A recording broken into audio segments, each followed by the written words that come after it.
joining us today for the Norton Educational Series IBS event. We are so pleased to be in Chicago, Illinois with Northwestern University and the team at Northwestern to help us learn a little bit more about IBS. For those of you who were unable to attend in person, we're so grateful to be able to provide this video for you.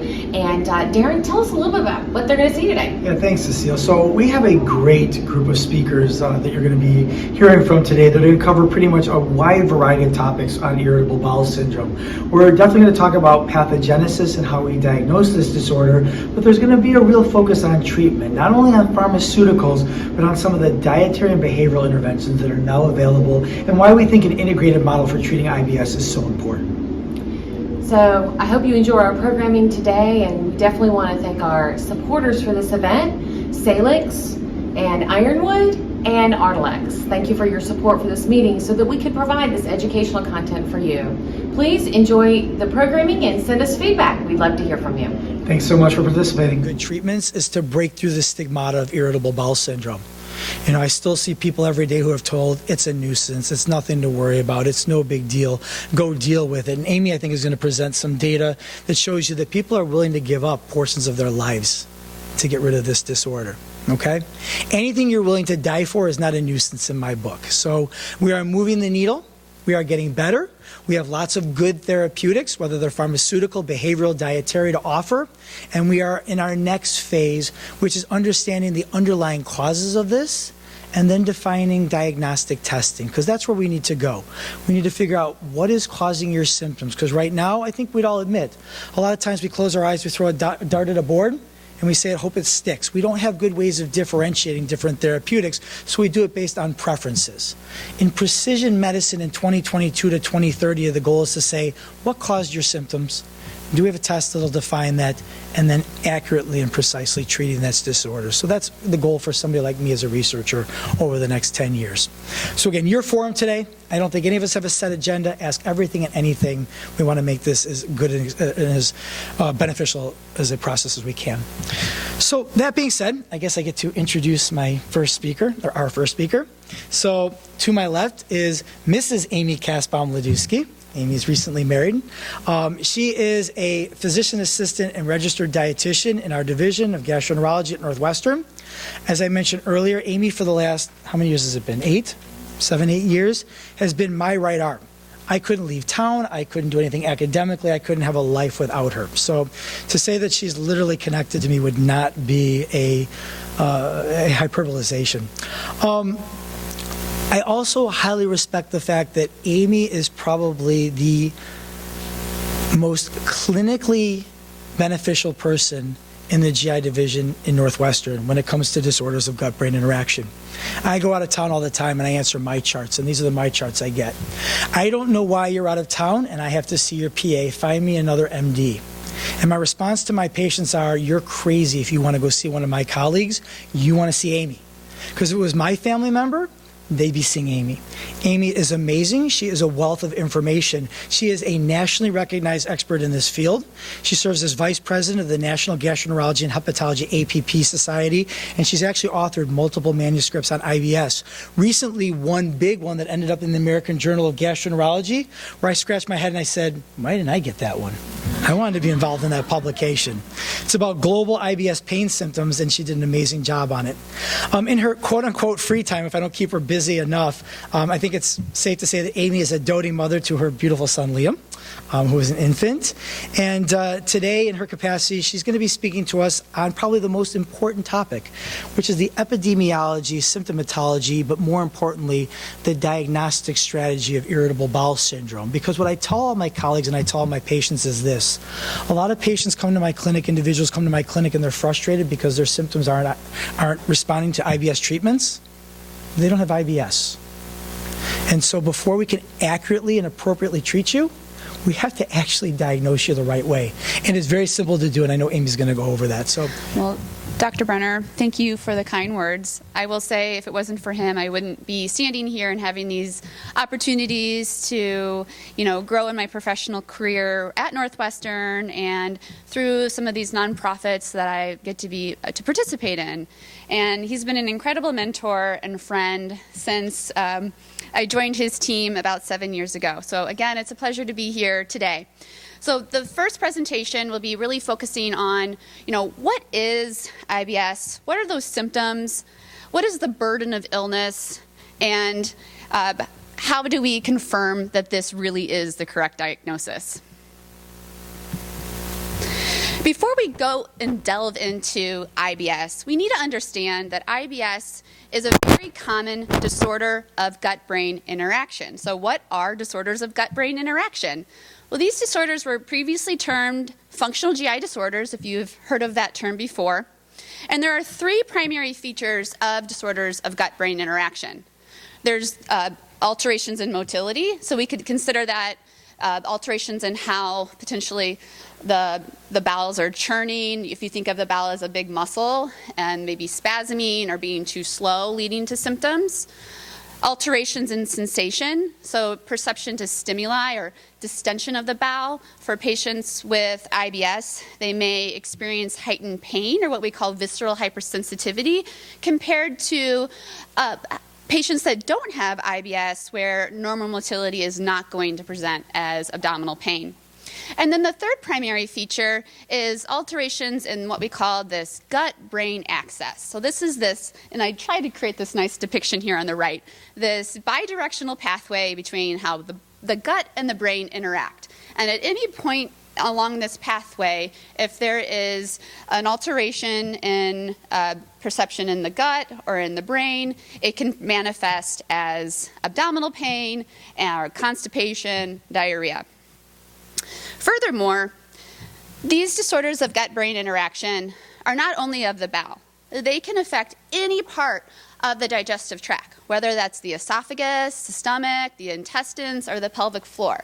And you'll see on the upcoming slide just a vast array of disorders of gut-brain interaction that actually exist. Furthermore, disorders of gut-brain interaction are disorders of function, meaning how the gut works.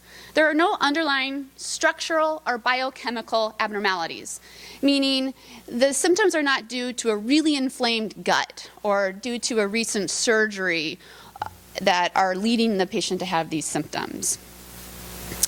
It's also very important to recognize that these disorders are not psychiatric disorders.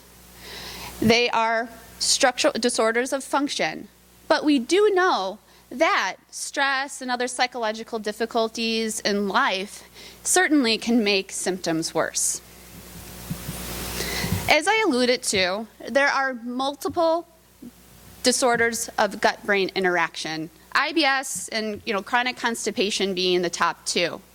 And what we see with the patients in clinic is that many patients can have overlapping disorders of gut-brain interaction. I'll have patients that will describe what we call reflex hypersensitivity, where maybe they actually don't have acid reflux but are experiencing those symptoms. Many patients will have overlapping pelvic floor dysfunction where the muscles are super tight and they can't evacuate well. So even though a patient meets diagnostic criteria for IBS, it's important to recognize that they may have overlapping conditions. IBS is extremely common. Certainly the subset of people in this room, the percentage is probably higher than 12%. And if you don't have IBS, I'm sure maybe you're here because you have a family member or a friend that are suffering from this condition. So if we were in the general population, if you were at a restaurant or at another conference, we're talking about 1 in 10 people are suffering from IBS. These 1 in 10 people, like we had already talked about, are looking to see where that bathroom is. How close am I to where I can escape to get to the bathroom? Or are, already fearful that they're not going to be able to get up and talk in front of a group or have to leave a meeting because of their IBS. We know that it's the most common condition that we see in GI and as well as primary care. It's more common in women, and it typically presents at younger in life. So we like to say that it's less than 50. However, certainly patients that are over 50 can have IBS symptoms, but those symptoms probably manifested when they were younger. IBS induces a significant burden on patients' quality of life. I mean, I see very sick patients with IBS. You know, patients are being referred in from community hospital centers because these patients require extra expert of care and some more hand-holding. These patients that I see become tearful when they express that they can't make it to their child's rehearsal or their concert because they fear having to run out and go to the bathroom. They're missing out on social events. They're isolated. They're not growing in their professional careers because they can't make it to work or they're showing up late. And I think it's very important to recognize just how much that IBS can really impact a person's overall wellness and personal happiness in life. With that said, one study evaluated just the burden of IBS on that quality of life, and patients said that they would sacrifice 25% of their remaining life, 15, which is equivalent to 15 years, to be symptom-free. I think that's a very staggering statistic. Furthermore, IBS is extremely expensive. When you have over 1 in 10 people with IBS, they're seeking care. They're scared. These symptoms of abdominal pain, bad diarrhea, constipation, it warrants, seeking medical care. Patients will show up to the emergency room with symptoms, are getting excessive amounts of CT scans. They fear something else is going on. They're getting recurrent scoping and colonoscopies, upper endoscopies. They're getting labs. They go home. They just don't feel convinced that this isn't something more concerning. They get more CT scans, more scoping. They get their gallbladders removed, and those symptoms still are there. So it's important that as we transition here to the next slides, that providers that you see, as well as the patients, really understand how we diagnose and can be confident in that diagnosis to prevent what I'd like to call that multi-million-dollar workup. So let's talk about diagnostic criteria for IBS. So this is what I would consider patient-friendly. So this is extrapolated from what are called the Rome 4 criteria. The Rome Committee is a group of scientists and clinicians that come together and create the diagnostic criteria for disorders of gut-brain interaction. So I try to make this as simple as possible for you. It's very important to recognize, in order to have IBS, the main symptom that you have to have is abdominal pain. If you don't have abdominal pain, technically, you don't meet diagnostic criteria for IBS.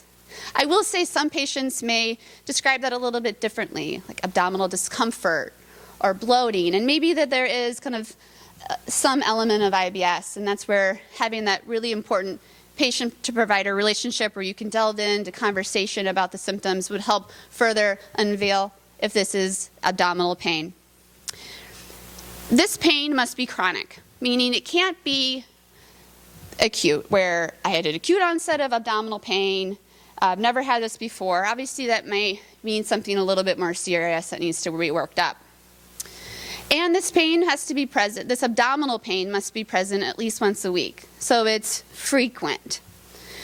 Then, this abdominal pain must be associated with having a bowel movement, whether that pain gets better and improves and there's relief of the abdominal pain, and for some, maybe that pain actually gets worse.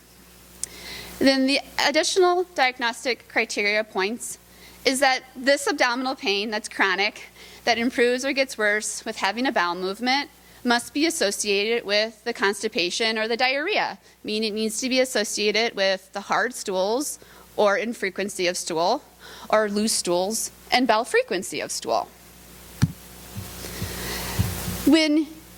As clinicians, one of the challenges that we have is extrapolating what our patients are saying and really objectifying it so that we can, again, formulate that diagnosis.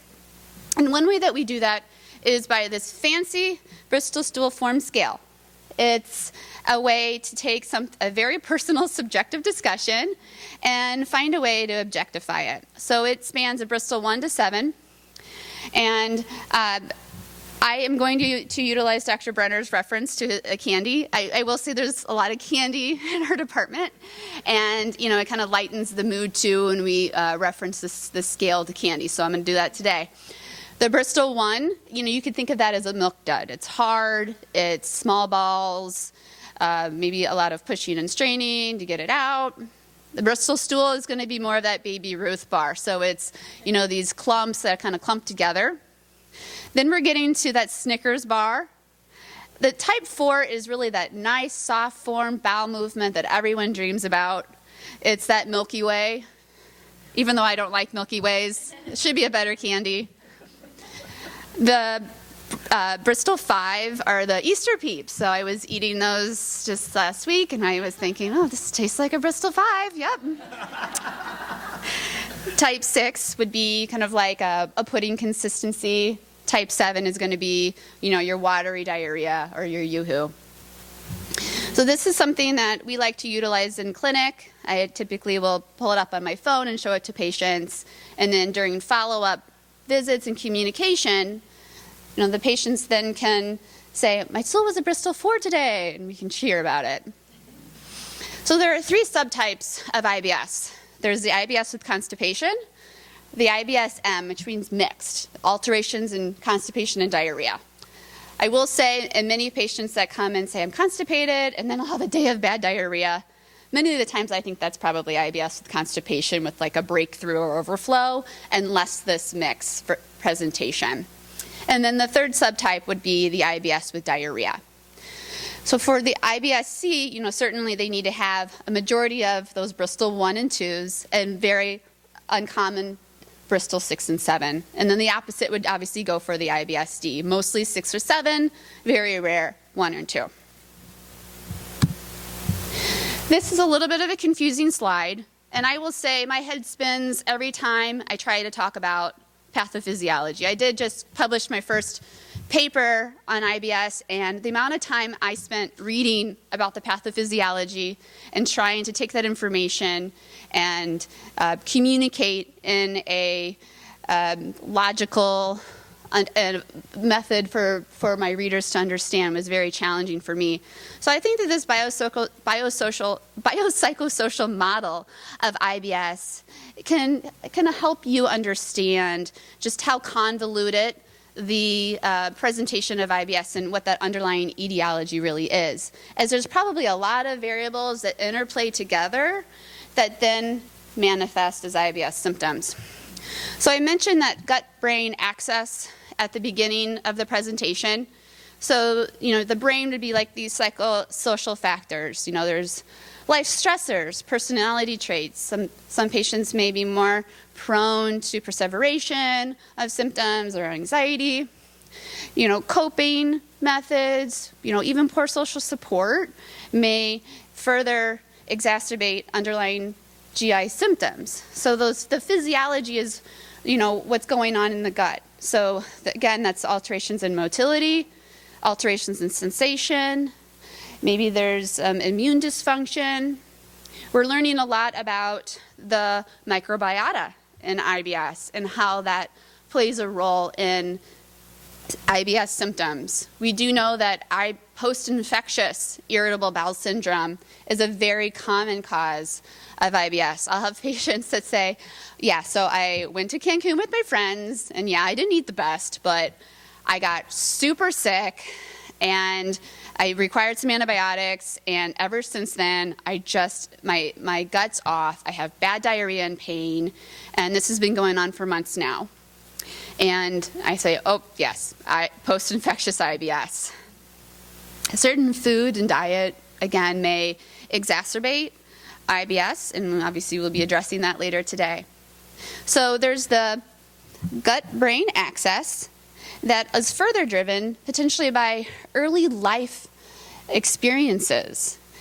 There's genetics that may play a role. I'll see that a patient may say, yeah, my mom has IBS and my grandma has IBS too.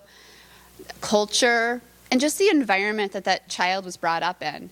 Was there trauma, which unfortunately a lot of our patients were expressed that they've had that in their childhood. Early life infections, maybe thrown a lot of different antibiotics. And then also parental behaviors. I'm a new mom, and, I worry about everything. I want my child to be happy and perfect every day. And, let's say if he was struggling with constipation, or as we transition to, potty training, there can be this perseveration on stool behavior, and then that child already has that thought process and that perseveration on symptoms. So these three factors here on the left then lead to these IBS symptoms, the severity of symptoms, the comorbidity of the patient's symptoms, meaning how much this is impacting their overall wellness, and then the behaviors, how that patient is coping and with their IBS symptoms. Lastly, then there's the overarching outcomes from IBS. When we look at the bigger picture, again, healthcare use, healthcare expenditures, again, the quality of life and daily function of the patient. Unfortunately, IBS is undiagnosed too often and for too long. I'll read a few statistics here for you. The average time to diagnosis is 4 years. Greater than 10% have symptoms for greater than 10 years prior to diagnosis. Up to 75% of patients with IBS remain undiagnosed. That is a large subset of people that are kind of maybe accepted their symptoms, are embarrassed by their symptoms, maybe aren't feeling like they're heard by their clinician that they see in practice, or maybe it's never been the priority of discussion because of other healthcare concerns. So what are these, barriers to diagnosis? Well, I just mentioned a few.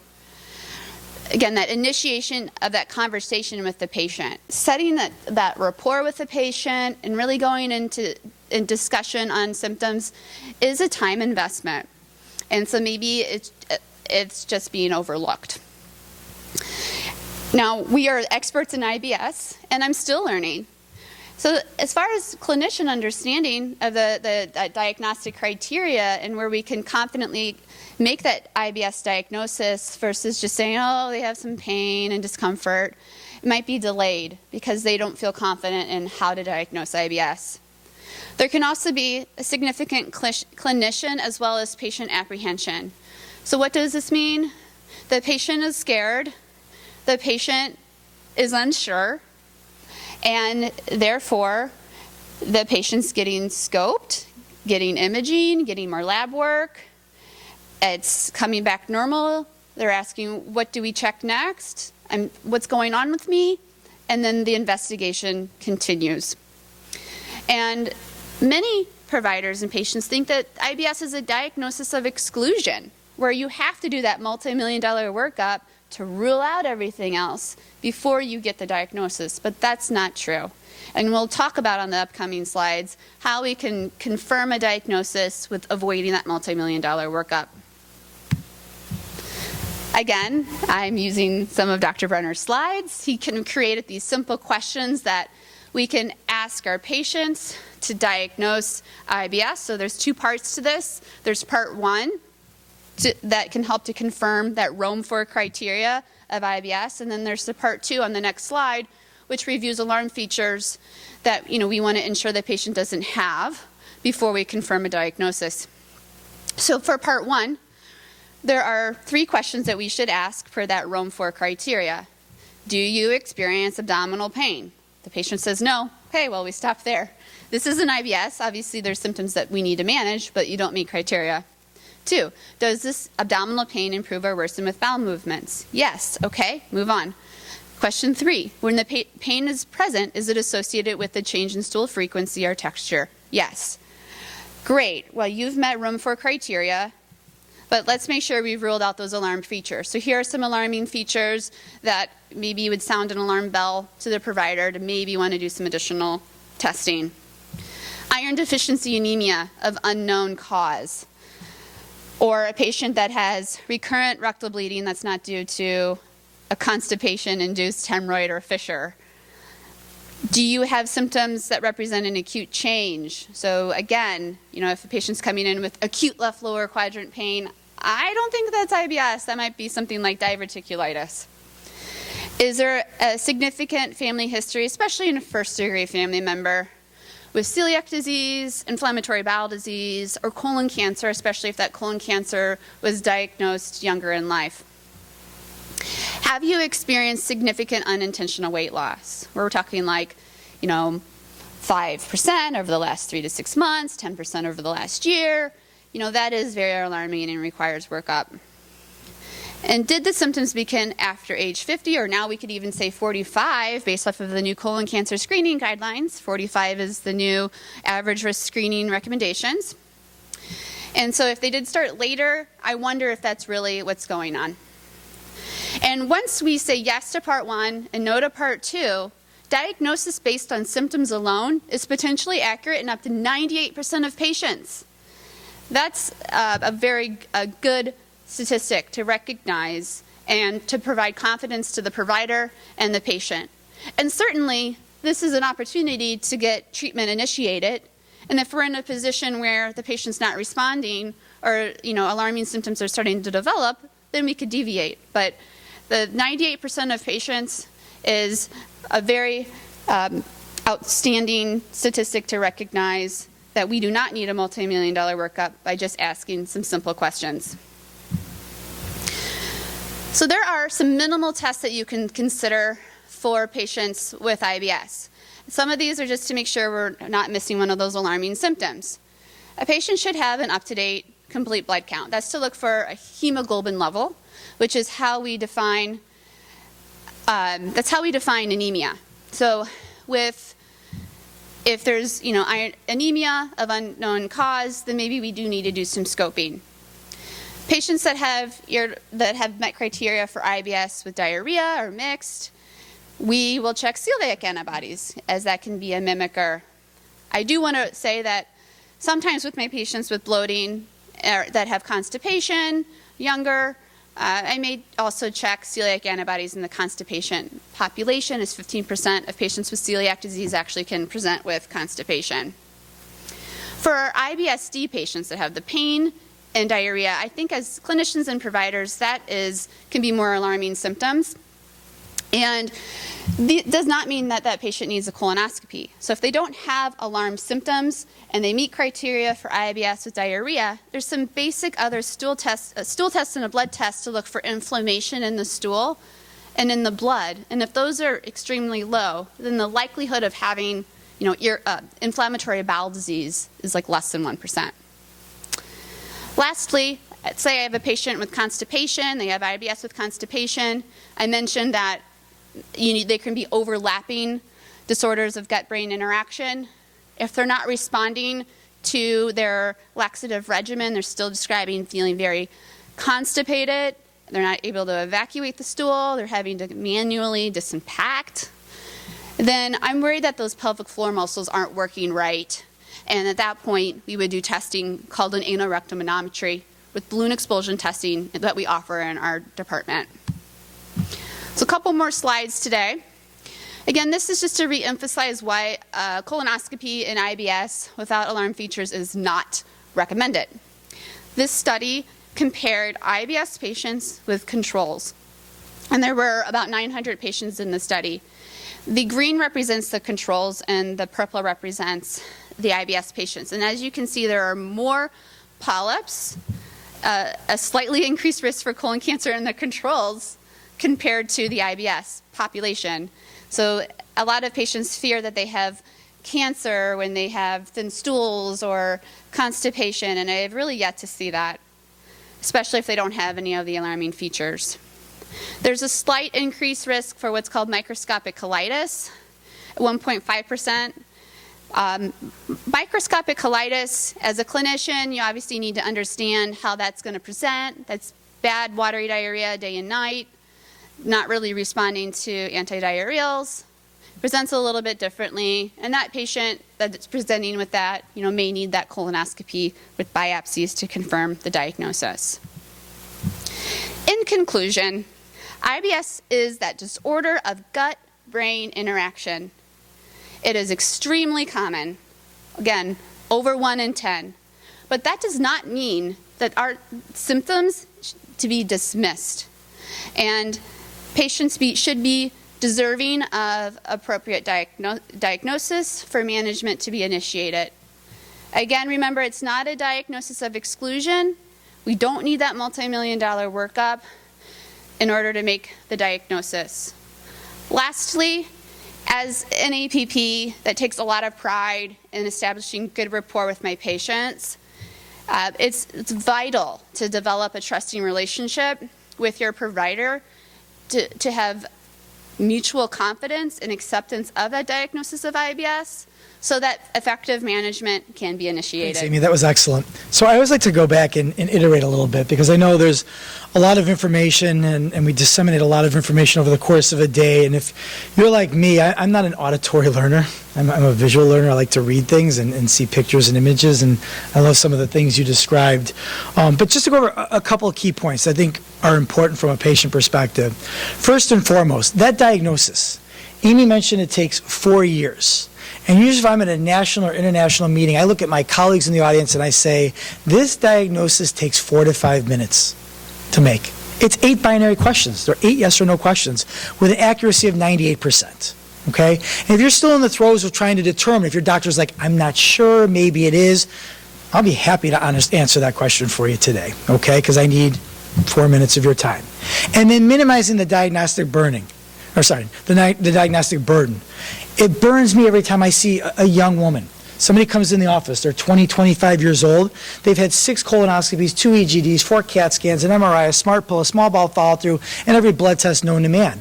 And so I ask, I'm not shy, I ask, you're 25 years old, why have you had 6 colonoscopies? Okay? And the answer is because my doctor told me to. And yeah, I think a lot of us are trained to trust our doctors to the point that whatever they say is dictum. And I will tell you that, no, we're just your average human beings. I watched the bulls get slaughtered last night.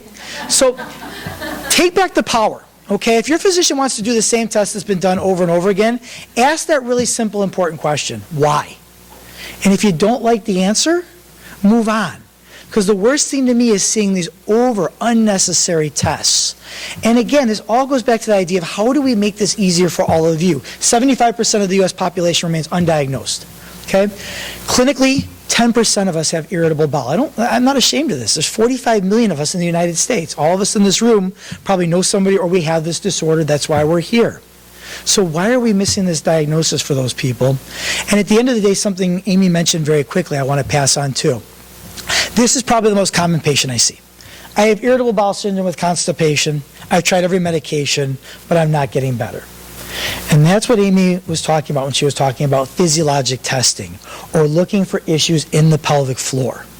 Because you can have overlapping irritable bowel syndrome and these pelvic floor dysfunctions that cause constipation.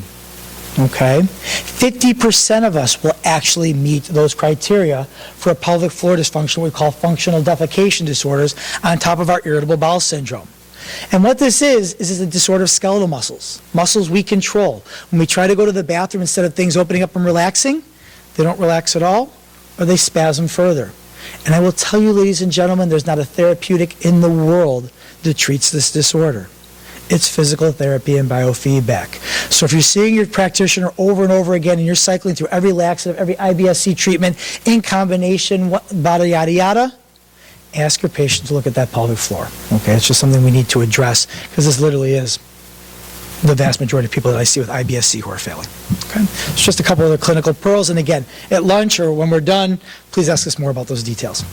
So our second speaker is going to go into a little bit more about the pharmacology. How do we treat this, or different subtypes of these disorders? And as Amy mentioned, there are 3 different subtypes as far as we're concerned: IBS-C, IBS-D, and IBS-N. And I think that Dr. Mona Lalehzari gets the hard part.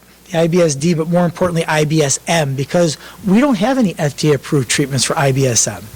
This is the more complicated one to get after. And so I think Mona's going to walk us through not only how we treat these people, but some of the recommendations. So we're starting to produce these guidelines and recommending some therapeutics versus other therapeutics. You may be on ones we recommend or don't recommend.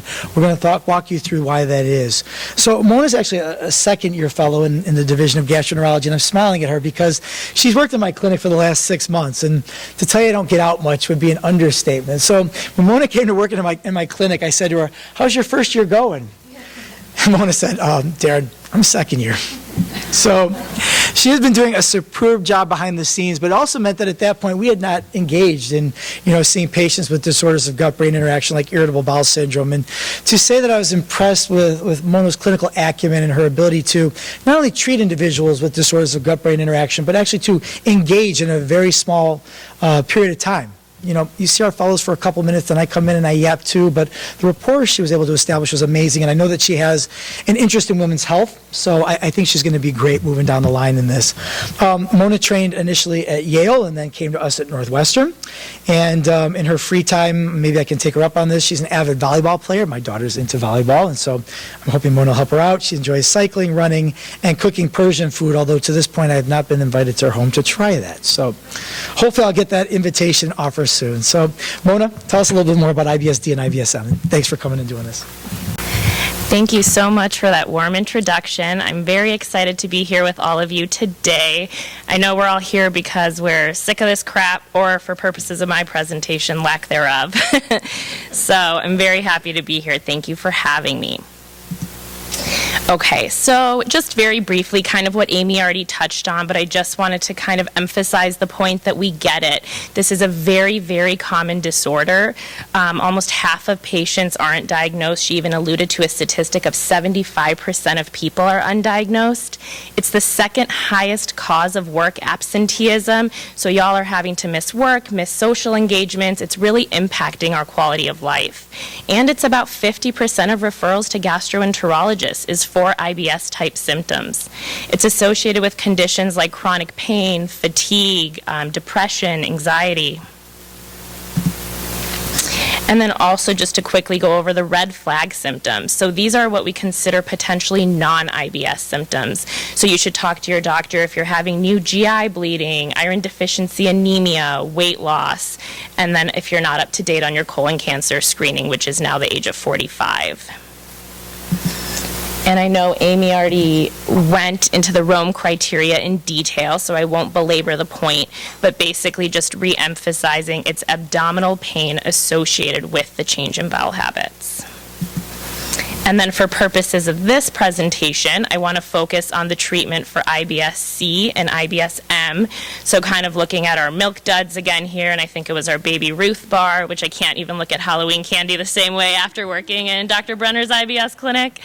But IBS-C, so greater than a quarter of our bowel movements are going to be this Bristol type 1 or 2, our milk duds, our Baby Ruth bar.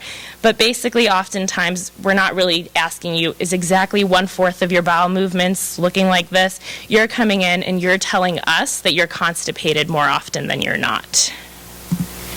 And then IBS-M, so gets a little bit confusing because kind of what Amy was alluding to, sometimes you suddenly have diarrhea, but that's more so because the stool was backed up because you were constipated so much that it's some overflow. So this is more of really a mix of the different type of bowel movements, having both those type 1 or 2 that we see here, as well as greater than a quarter of our bowel movements being more the type 6 or 7s. And basically, you're coming in and telling us, I'm constipated, but I also have diarrhea. So now to get into the treatments. So I think one of the most important things is actually the diet and behavioral interventions, but I won't get into that for my presentation because we're going to have people who are much more an expert in that field talk about that a little bit later. But we also have soluble fiber. We have PEG 3350 that some of y'all may know as Miralax. We have lubiprostone, we have linaclotide and plakenetide, tegaserod, tenapanor. And I don't even know if I'm pronouncing these all perfectly correctly. They all kind of sound similar, but we'll get into some of the details on all of them. So I wanted to give a little bit of a shout out and also just inform you guys, where am I getting this information? So I'm going to be presenting our American College of Gastroenterology clinical guidelines, and you can see that we're in good company here because Dr. Brenner is going to be an author on every paper that I show here. So you see his name right there, front and center. And then another shout out once again, two doctors to my left, Dr. Joy Liu and Dr. Brenner. Again, they also recently published a review article looking at the different treatments for IBS with constipation. So it's a combination of the ACG guidelines as well as their review paper that's the bulk of the information I'm presenting to y'all. Okay, so the diet and behavioral, I still needed to give it its own slide because it's so incredibly important, but because I'm by no means an expert on this, I'm going to leave this to our after lunch experts to discuss with everyone. So we'll start off with soluble fiber. So what is soluble fiber? We often think of this as the Metamucil powders that we mix in with our water in the morning. It's in oat bran, it's in barley, it's in beans. Basically, fiber is carbs that aren't digested or absorbed in your small intestine. And why is that important? Because we want it to make itself to the colon so that it can add bulk to our stool, and it can cause more water to come in the colon to help us have more substantial bowel movements. And then also, because it doesn't really have too many side effects, often it could just be dietary changes rather than taking a medication, or it's just an over-the-counter. A lot of patients like to start with this. A lot of you already come in and tell us that you've already tried this, and usually it's not working, which is why we get into some of our other medications. And then I just threw it out there, just like some ballpark dosing for the fiber. So a cup of black beans is about 15 grams of fiber, a cup of oatmeal is about 5 grams, and the dosing for our fiber is a goal of about 30 grams a day or so. And then when you're taking the Metamucil, you can take that about a couple tablespoons a day and kind of up titrate as needed to get to your goal bowel movements. So after each type of treatment, I'm going to have a slide like this, and this is a direct copy of what the American College of Gastroenterology recommendations are. So soluble fiber is recommended by the ACG, and it's considered a strong recommendation as something to start with. Next, we have PEG 3350, and Dr. Brenner was super helpful to point out. Initially, I'd just written Miralax on the slide, but he said, don't do that, because Miralax is just the more pricey version of this, but PEG 3350 is really, you can just get it over the counter, any store brand, Walgreens brand. It'll be cheaper and do the exact same thing. So this is an osmotic laxative. And what does that mean? That means it's once again using this powder formulation to draw fluid into your colon to give you a more substantial bowel movement with more ease. It's been found to improve constipation. However, it has not been found to improve the associated bloating or belly pain. And often, kind of how Amy talked about quite a bit, is the belly pain is a big part of the IBS diagnosis. So really, if it's helping us poop, but we're still having the belly pain, we haven't really solved our problem, have we? And then we also have a lot of side effects with it. It can actually even kind of worsen the belly pain. People tell us they get bloated, you get diarrhea, you get nauseous, you get gassy. So overall, it is not recommended as a standalone treatment. And here we have our ACG guideline that they actually, if your diagnosis is indeed IBS and not just constipation, then because it's not going to help your belly pain, we avoid it. Oh, I did want to give a quick shout out. Oftentimes you see your PCP first and you're telling them that you have constipation, and they may just start you on this kind of thinking that even some of that belly pain can improve once you take Miralax for a while. So I don't want to say that's completely unreasonable, and we have seen patients that still trial this just because it is pretty low stakes over the counter. But oftentimes by the time you're coming to our clinic, it hasn't worked, and then we kind of change the plan. So I have little cartoons throughout just because you can't talk about poop without making some jokes. So we have poor Sheila here. She's already recognized by the color of her shoes because her coworker knows she's always sitting on that toilet. So we'll start off with the first medication, lubiprostone or Amitiza. This is a chloride channel activator. That sounds really fancy, but basically it's helping increase fluid secretion and peristalsis. And peristalsis is also just another fancy word for movement in the colon, so actual contraction of the colon to get things moving through. So this is a US FDA approved medication for adult women 18 and older. The dosing is about 8 micrograms twice daily and can be increased to 24 micrograms, which is the constipation dose. There are side effects. The most common ones that patients cite are diarrhea and nausea. And a lot of people say that that nausea can be improved by concurrent consumption of food, so trying to eat a little something with it. And the ACG recommendation for this is in support of using it as a strong recommendation by the guidelines.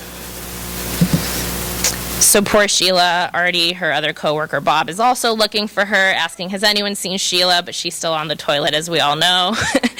So the next medications we have are linaclotide, which is Linzess, and plakenetide, which is Trulance.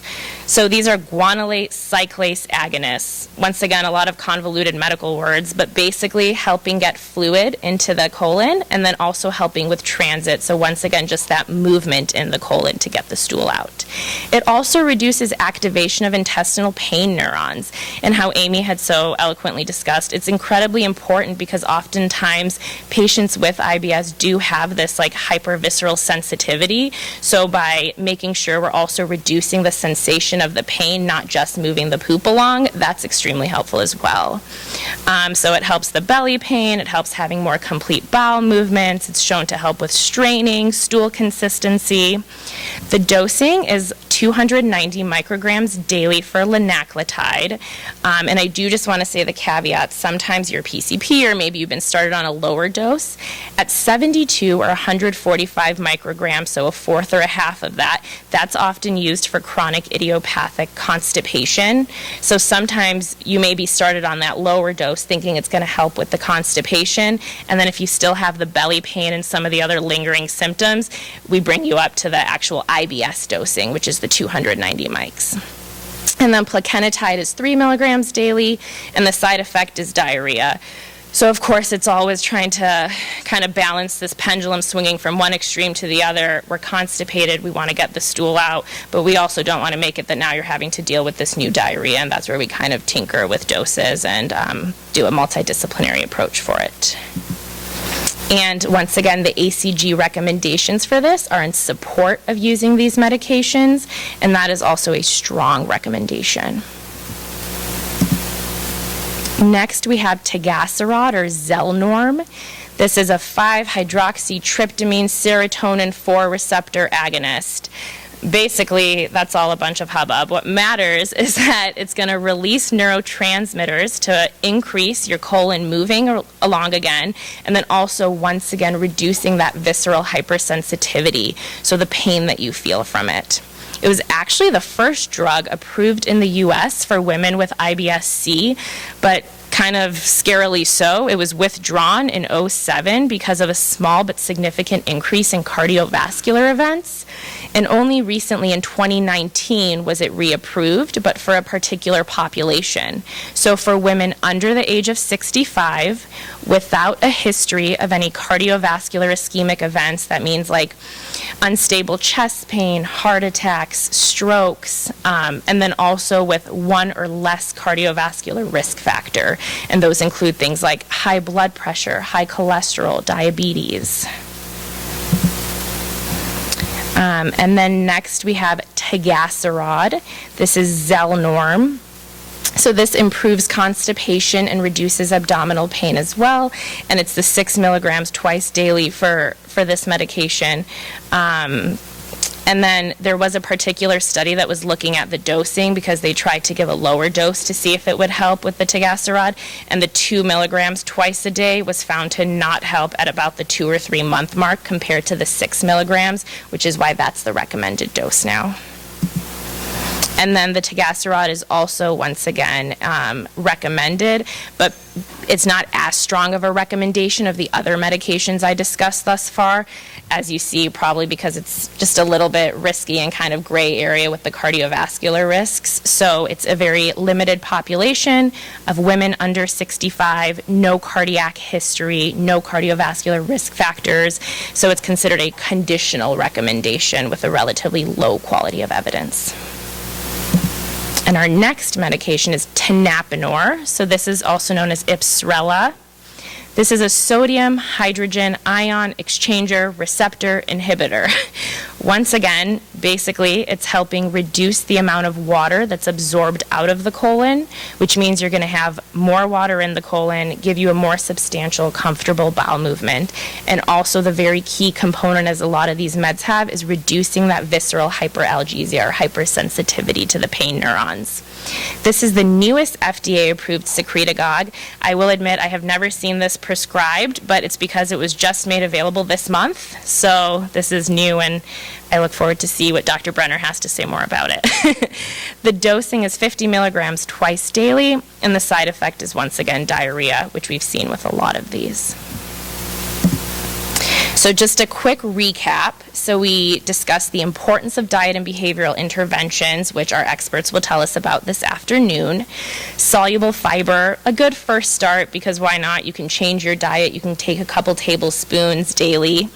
PEG 3350, the expensive version known as Miralax. Not recommended because it's not helping the belly pain. So it's really just helping the bowel movements, which isn't the full picture we have here. And then we have some of our secretagogues, which means it's increasing secretions and fluid in the colon and helping with movement. We have our lubiprostone, our linaclotide, our plakenetide. We have tegaserod, and then our newest guy on the block, tenapanor, earlier this month. So for the next part, this is a little bit difficult to chat about because there aren't really a nice fancy list of medications like there were for IBS with constipation. Sometimes you have persistent symptoms or mixed symptoms, and then we kind of have a grab bag of different things that we can try out. But it's not a big list of meds like the previous part. So for people who have more diarrhea predominant, Dr. Joy Liu will be chatting about that next. But I wanted to briefly touch on antispasmodics, antidepressants, and probiotics. So antispasmodics, it kind of makes sense in the name. It's antispasms in your belly. So the medications include dicyclamine or Bentyl, hyoscyamine or Levsin, and these are considered anticholinergics, which I'll touch on a bit, and then also peppermint oil, which a lot of you may have tried. So this relaxes GI smooth muscle, so it reduces stimulated colonic motor activity, and it's going to help with after you eat, any belly pain you have, gas, bloating, fecal urgency, and it's effective for abdominal cramping, but not bowel movements. So I'll get into it a bit more here, but actually our antispasmodics like dicyclamine, hyoscyamine are not recommended. And the reason is, I actually stole this slide from Dr. Brenner, but the studies are kind of crappy and they're kind of old. So our studies are from the 1980s and 1990s. There's only a couple of them. They had small sample sizes, which means they didn't even look at a lot of patients in them. They only looked at single hospitals. They didn't really have a standard definition of IBS at the time when they were doing this 30, 40 years ago, so it wasn't really the best quality study. So the ACG recommendation is against the use of the hyoscyamine, Bentyl, those medications, but it is in support of the use of peppermint oil. And peppermint oil, really pretty benign, doesn't have too many side effects. I've had some patients maybe say that you can have a little bit of heartburn because it could relax your lower esophageal sphincter a bit. And I was reading that there's an enteric-coated version of it too that can help reduce that as a pretty minimal side effect. So it seems like a good option or add-on. Next, we have antidepressants. So I feel like initially when I speak with patients and I just think about it, if someone tells me to go on an antidepressant because my belly hurts and I'm having constipation or diarrhea, I'd be kind of pissed off because I'd be like, no, I'm not depressed, I'm literally constipated. But actually, these have multimodal approach to how they help. So our tricyclic antidepressants are amitriptyline, nortriptyline, imipramine, desipramine, maybe some of the names y'all have heard. They once again are doing that thing of improving the visceral pain. And then also the way they have an anticholinergic effect. So what that means is they slow intestinal transit time, and that can help diarrhea. So they can be used in a mixed picture because they're reducing that visceral pain in the belly. But anecdotally, a lot of people say maybe it helps even more so in people who have maybe a bit more diarrhea than constipation because it is helping slow things down. And then SSRIs and SNRIs, these are more what we think of when we think of our antidepressants like sertraline, Prozac, that kind of stuff. But these are not recommended, and you may consider these when depression is a cofactor, but we wouldn't really routinely ever prescribe you these for just isolated IBS symptoms. So the TCAs are recommended as part of the ACG guidelines, and the SSRIs and SNRIs are not. Lastly, we have probiotics. I'm keeping it pretty short because our next expert will discuss this much better than I can. But this is not routinely recommended in IBS. I know there's a lot of buzz right now about probiotics, but the data is just not out there enough. It's not sufficient enough right now to recommend. So although it's potentially associated with an improvement in symptoms for some patients, it's not something we're routinely recommending for patients at this time. And the ACG official guideline is against the use of probiotics. So a quick recap for our IBS-M/persistent symptoms. We have our antispasmodics, for which dicyclamine, hyoscyamine, those are not recommended because they're helping with the spasms, but they're not helping with the actual bowel movement. But we have the peppermint oil that also works as an antispasmodic, has very limited side effect profile, and could be a good treatment option or add-on to your other treatment options. We have our antidepressants, for which the TCAs are recommended, and that anticholinergic activity of slowing things down could maybe help people maybe a bit more with diarrhea compared to those with constipation. And then the sertraline, the other SSRIs, SNRIs are not recommended. And then probiotics, not currently recommended, and we'll get into that more next. So a quick recap on everything. I kept it kind of short, but we get it. IBS has a major impact on your quality of life. It's making you be Sheila, who's sitting in the bathroom, and your coworker's wondering where you are, and you're kind of embarrassed, and you're flushing the toilet so people can't hear you. So it makes sense. I do want to touch again on the red flag symptoms. It's important to let your doctor know if you do have an acute change in your symptoms or any of those red flag symptoms like weight loss, GI bleeding, anything like that, because it's just important to make sure that it's not something other than your IBS that could be causing it. We talked about some IBS constipation meds that are available, our lubiprostone, our linaclotide, plakenetide, tegaserod, and tenapanor. We talked about persistent symptoms or IBS-M meds. We have our antidepressants, our antibiotics, probiotics, and our antispasmodics. We have IBS is basically a multifactorial syndrome, so its treatment needs to be multidisciplinary. So you partner with your physician who helps find the medication that's best for you, but also just as importantly, if not more important, you partner with your dietitian and behavioral med specialist too to make sure you're taking a multidisciplinary approach to this multidisciplinary issue. And thank you guys very much for being here today. I want to, again, add some clinical pearls just at the end. We think about IBS, and we think about the subtypes, D, M, and C, and we really think about a third. And it's essential that we categorize this correctly because, as you've seen, and as Mona mentioned, you're going to see from Dr. Liu as well, really how we differentiate our treatments in many instances is based on the stool texture, right? That's what we're talking about. And we think that there is actually a bias towards IBS-M, and the percentage is kind of a hyperbolized percentage. So a couple of things. We see this often. When we're differentiating these categories, please realize that what we're talking about is when you're off medications, you're de novo. Okay?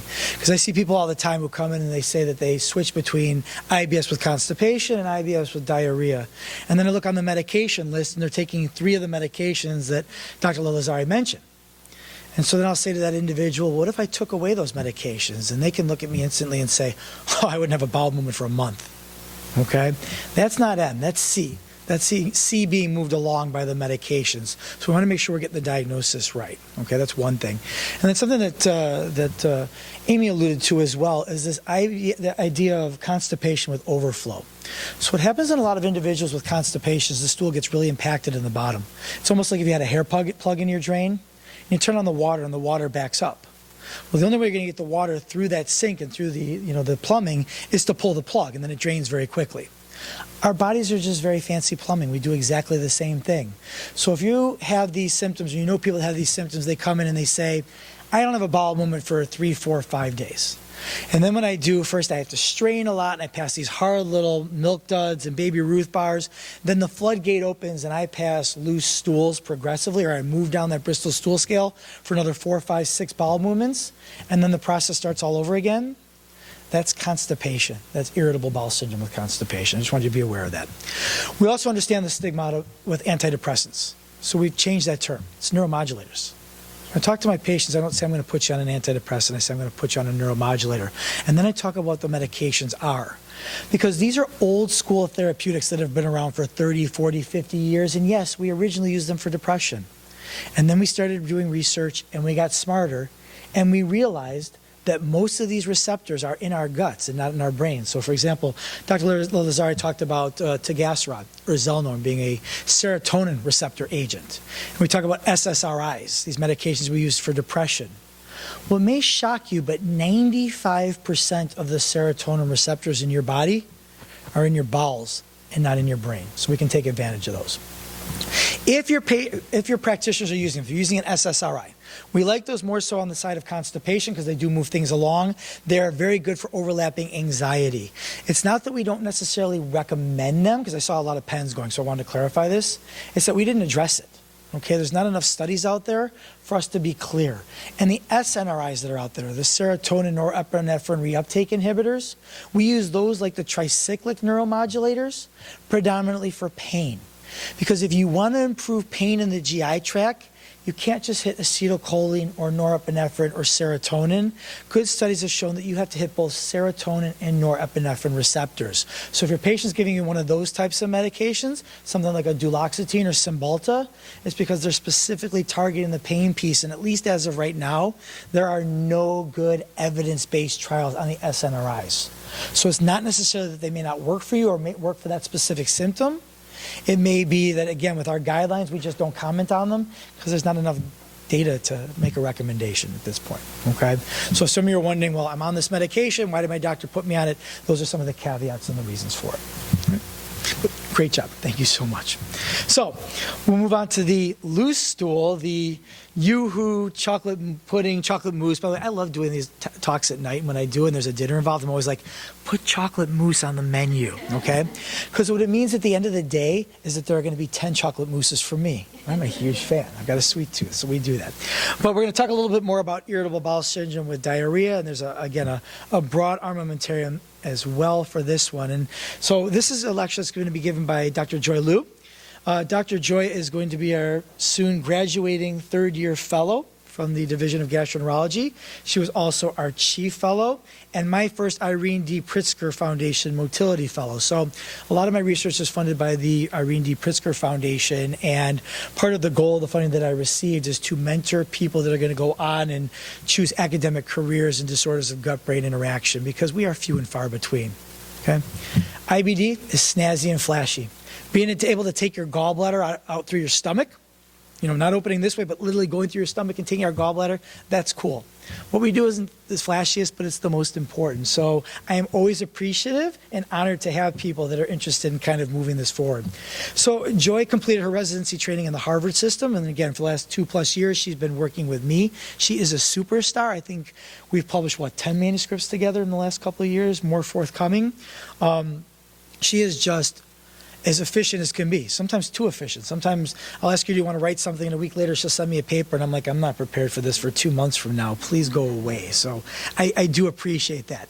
I am honored to say that she had job offers all over the country. Literally, she went and she checked it out, and she decided that she was going to stay here with us at Northwestern, and I am happy about that because it's only taken me a decade and a half to get anybody to stay, and believe me, I've tried. So that means one of two things. Either I'm getting much better at my pitch, or Joy is just as crazy as I actually think she is. So, but again, I am honored to have her joining our faculty. She'll be with us in September. I am looking forward to continuing to mentor her. I think she is going to have an amazing career, and I'm just, again, as a mentor and somebody who's getting older, just looking to see great things from her. So she's going to talk a little bit about irritable bowel syndrome with diarrhea. Dr. Liu?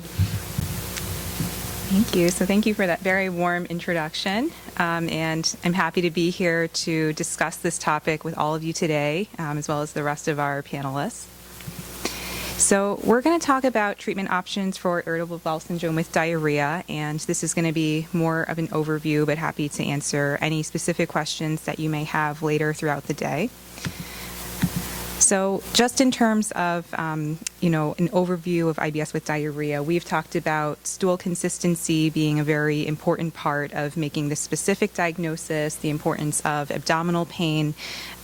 Just to add on to what has already been said, I just want to emphasize the quality of life piece that Amy was talking about. So quality of life for patients who have irritable bowel has been studied and compared to other conditions. It's comparable to people who are on dialysis or patients who have diabetes. And so we understand that this can be a very taxing condition to have. It can take a lot out of life. And even though we're getting more towards disorders of gut-brain interaction as the term that we use for these conditions, I think the function part is still very important because we want to make sure that people with these conditions are being as functional as possible, that you're getting out there doing what you want to do, even if you have some symptoms or are uncomfortable sometimes, that it's not adversely affecting your life. That's what all of these treatments are really directed at.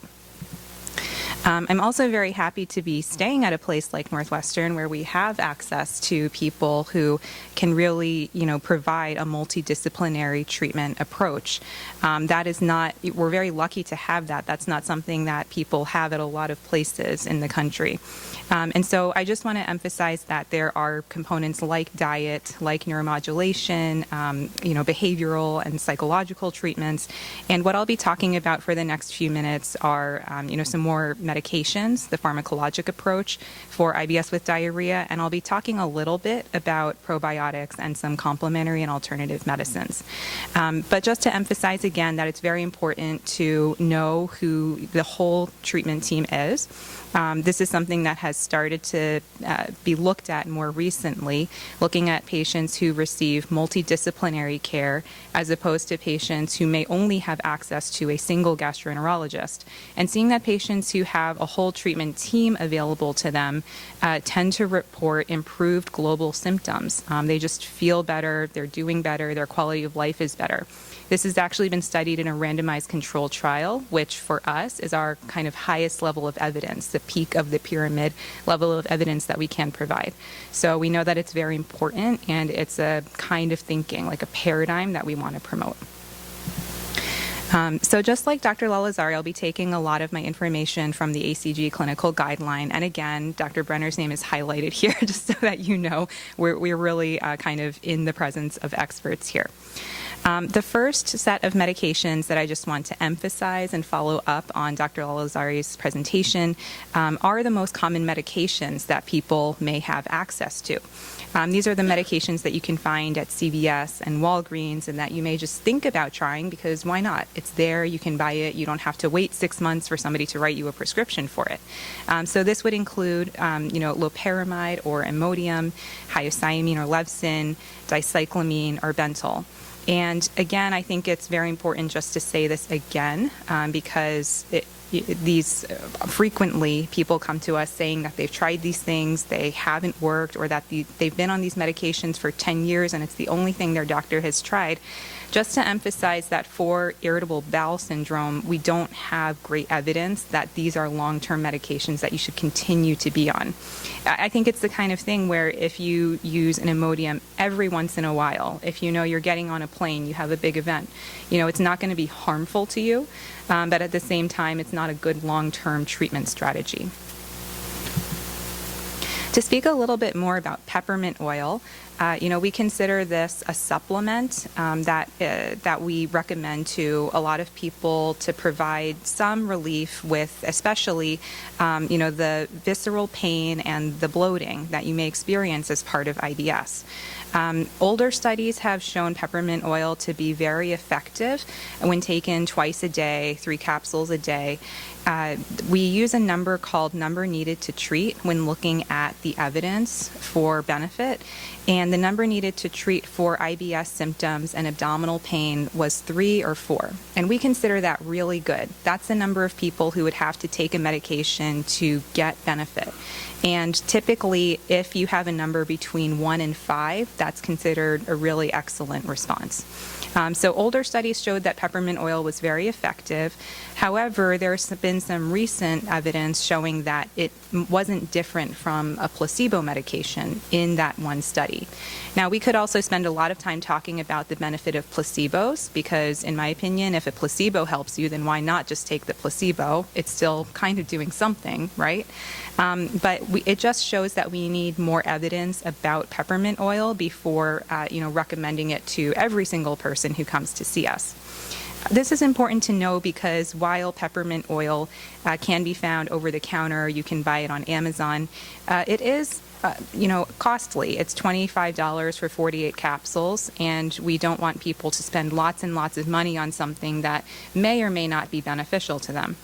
We also don't know if you can take it on demand, meaning you can take it only when you need it, or if you have to take it every single day at the same time in order to get that benefit.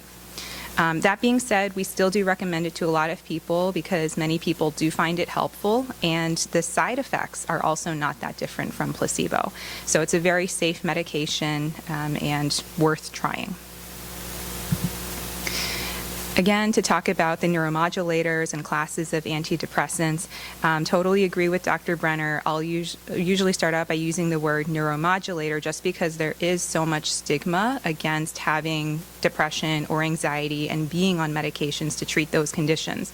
That a lot of times when I use the word antidepressant, I see people have like a physical reaction to that word. And that's not the impression that I want people to have, especially when meeting somebody for the first time.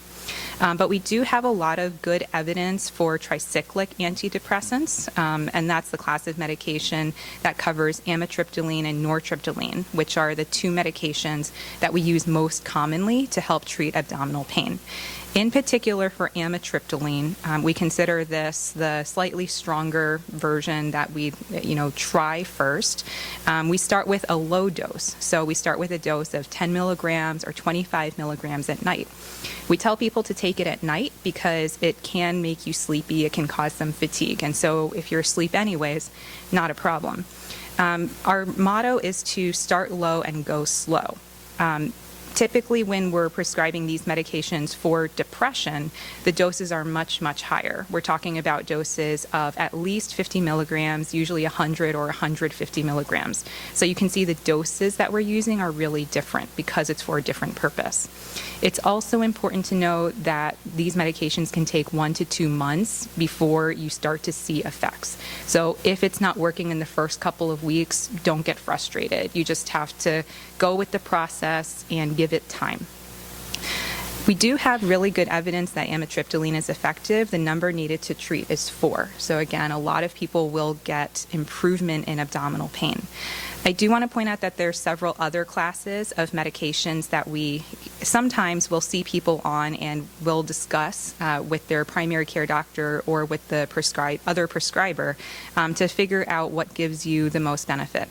So things like SSRIs, SNRIs, and other kinds of antidepressants may actually be helpful for pain in the gut, but at the same time, they're more likely to be helpful for other forms of chronic pain or if there is also depression and anxiety. So we talked about some over-the-counter medications now, talked about some medications for gut-related pain. I'm going to turn now to talking about medications for those really bothersome, loose, watery stools. So starting off, we have rifaximin. So this is actually an antibiotic that we can use for 2 weeks at a time, and we can use it multiple times if you have symptoms that recur afterwards. So this is a medication that's taken 3 times a day, virtually no interactions with other kinds of meds, and the trials have shown that it's very effective for both abdominal pain and stool consistency compared to a placebo medication, compared to that sugar pill. It also helps with bloating, and it is one of our first-line treatments for small intestinal bacterial overgrowth, which is a condition that's often associated with IBS with diarrhea. Again, it's a very safe medication. The number needed to harm, you mean the number of people we would need to treat in order for one person to have a side effect or a bad effect is close to 9,000. And sometimes people are concerned about, taking an antibiotic for any period of time, but we have not associated resistant bacteria with taking this medication. So you don't need to worry that it's going to permanently change your gut in some harmful way and reduce your microbiome diversity. The next medication is aloxidolene or Viberzi. This is another pretty common medication that we see, for people who have IBS with diarrhea. So this acts on opioid receptors in the gut.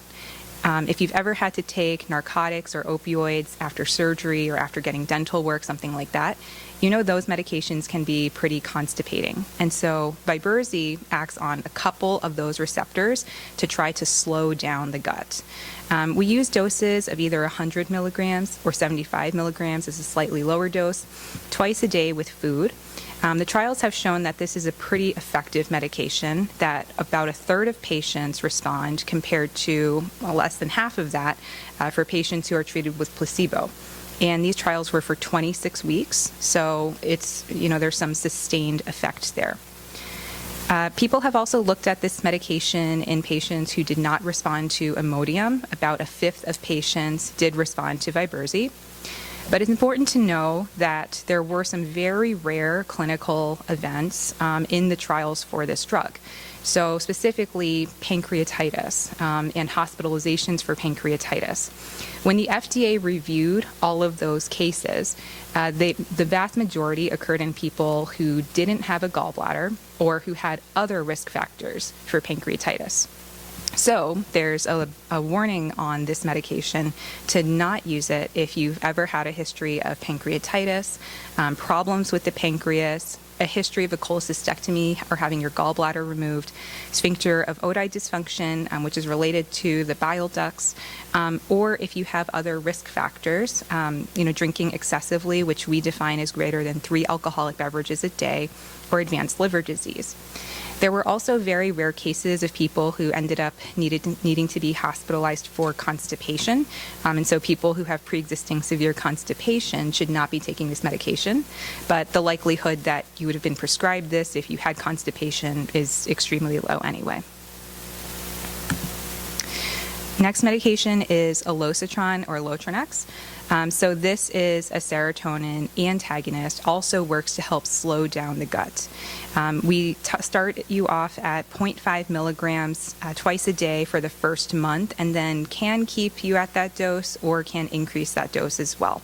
And typically people will have a response in the first month. So if you haven't had a response yet, then it might be a sign that you need to think about something different. This medication was shown to be very effective. So about 50% of people had adequate relief of their IBS with diarrhea symptoms compared to only a third who were treated with placebo. However, it's only approved for women who have not responded to other treatments for IBS with diarrhea because of very rare episodes of a condition called ischemic colitis. This is a condition that occurs when the colon doesn't get enough blood flow and can be injured because of that. So this is a medication that is reasonable to try, but you probably should have tried something else before using it.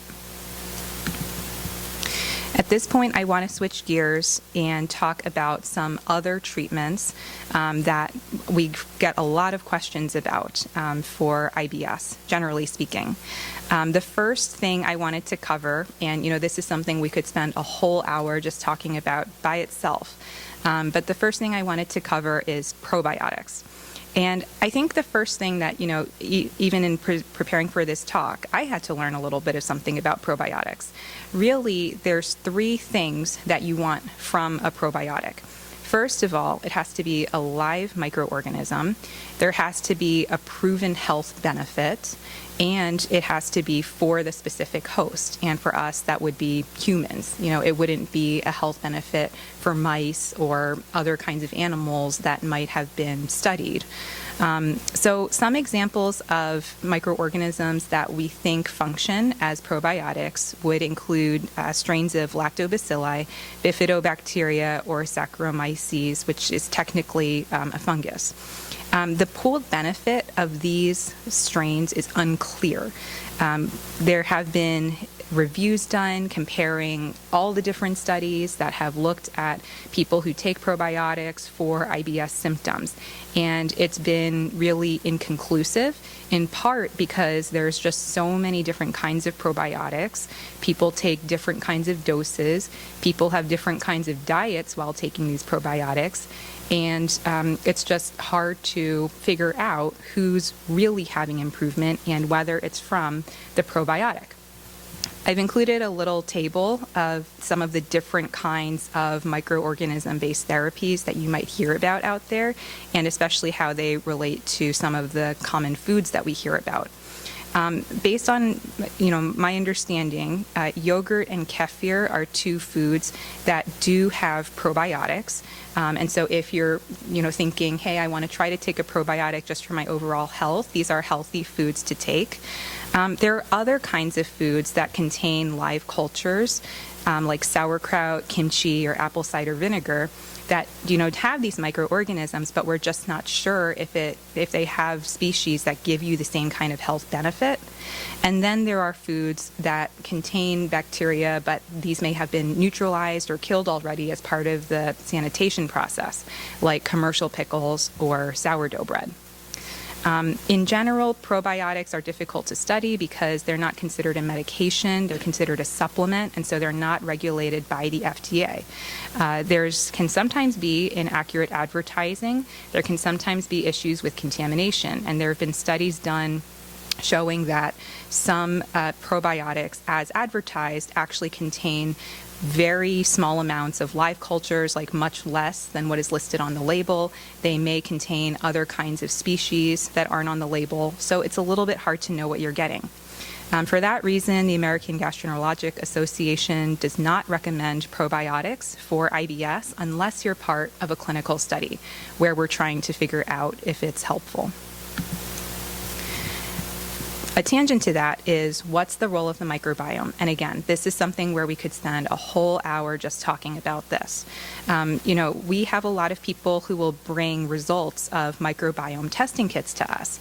And I think it's kind of a fun thing to do, to kind of try to figure out what's growing on the inside. But we just don't know a lot about microbiome diversity for the individual, what the right kind of balance for you is, the role of the fungal biome or viruses. So 1 gram of stool, I learned this interesting fact, 1 gram of stool contains enough bacterial DNA information to fit on 100,000 thumb drives.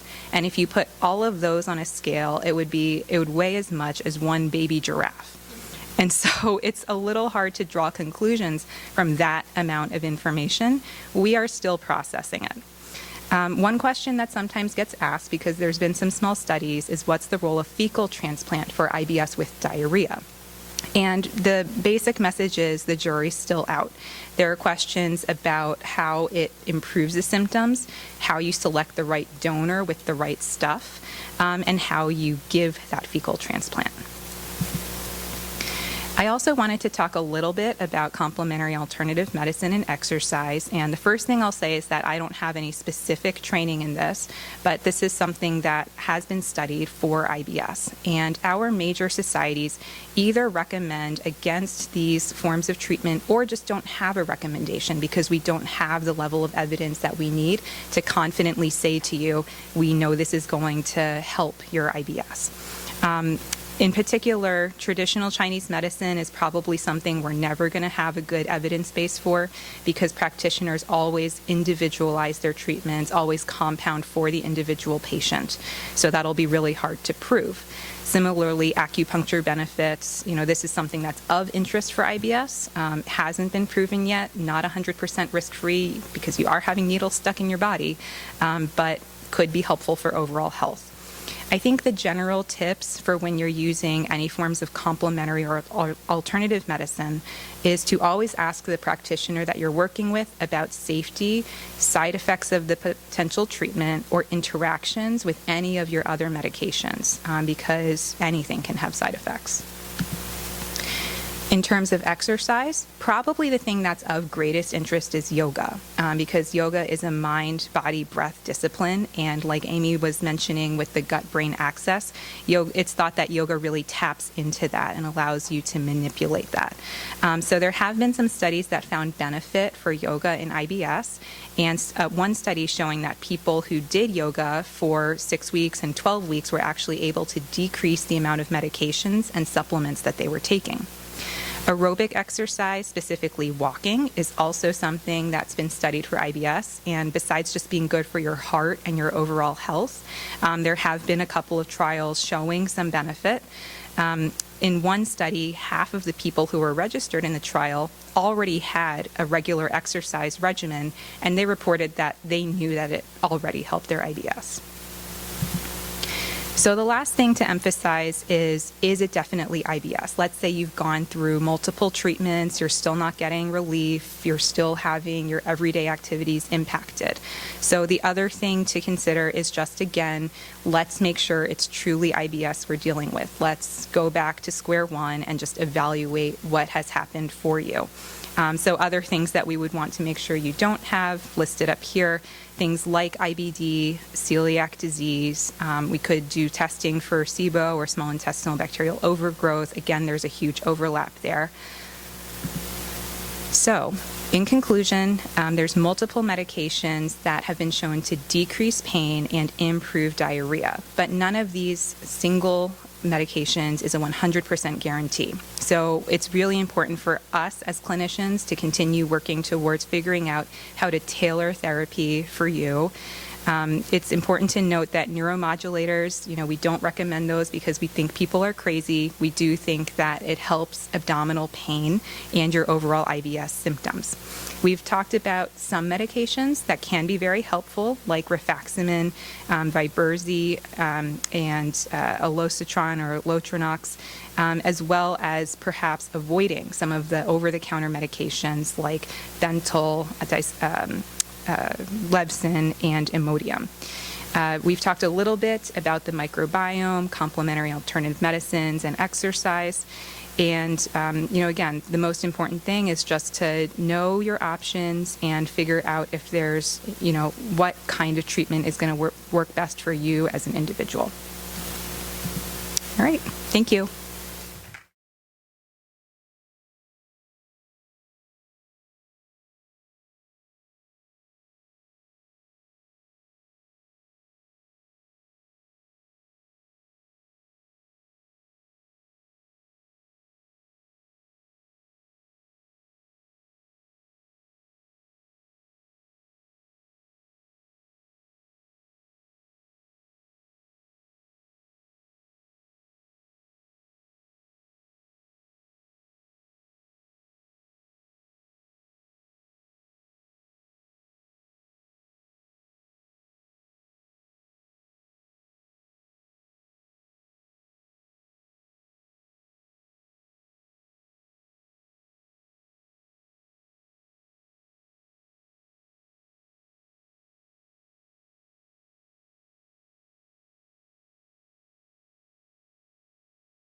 Thanks again. I hope you enjoyed that very low FODMAP lunch.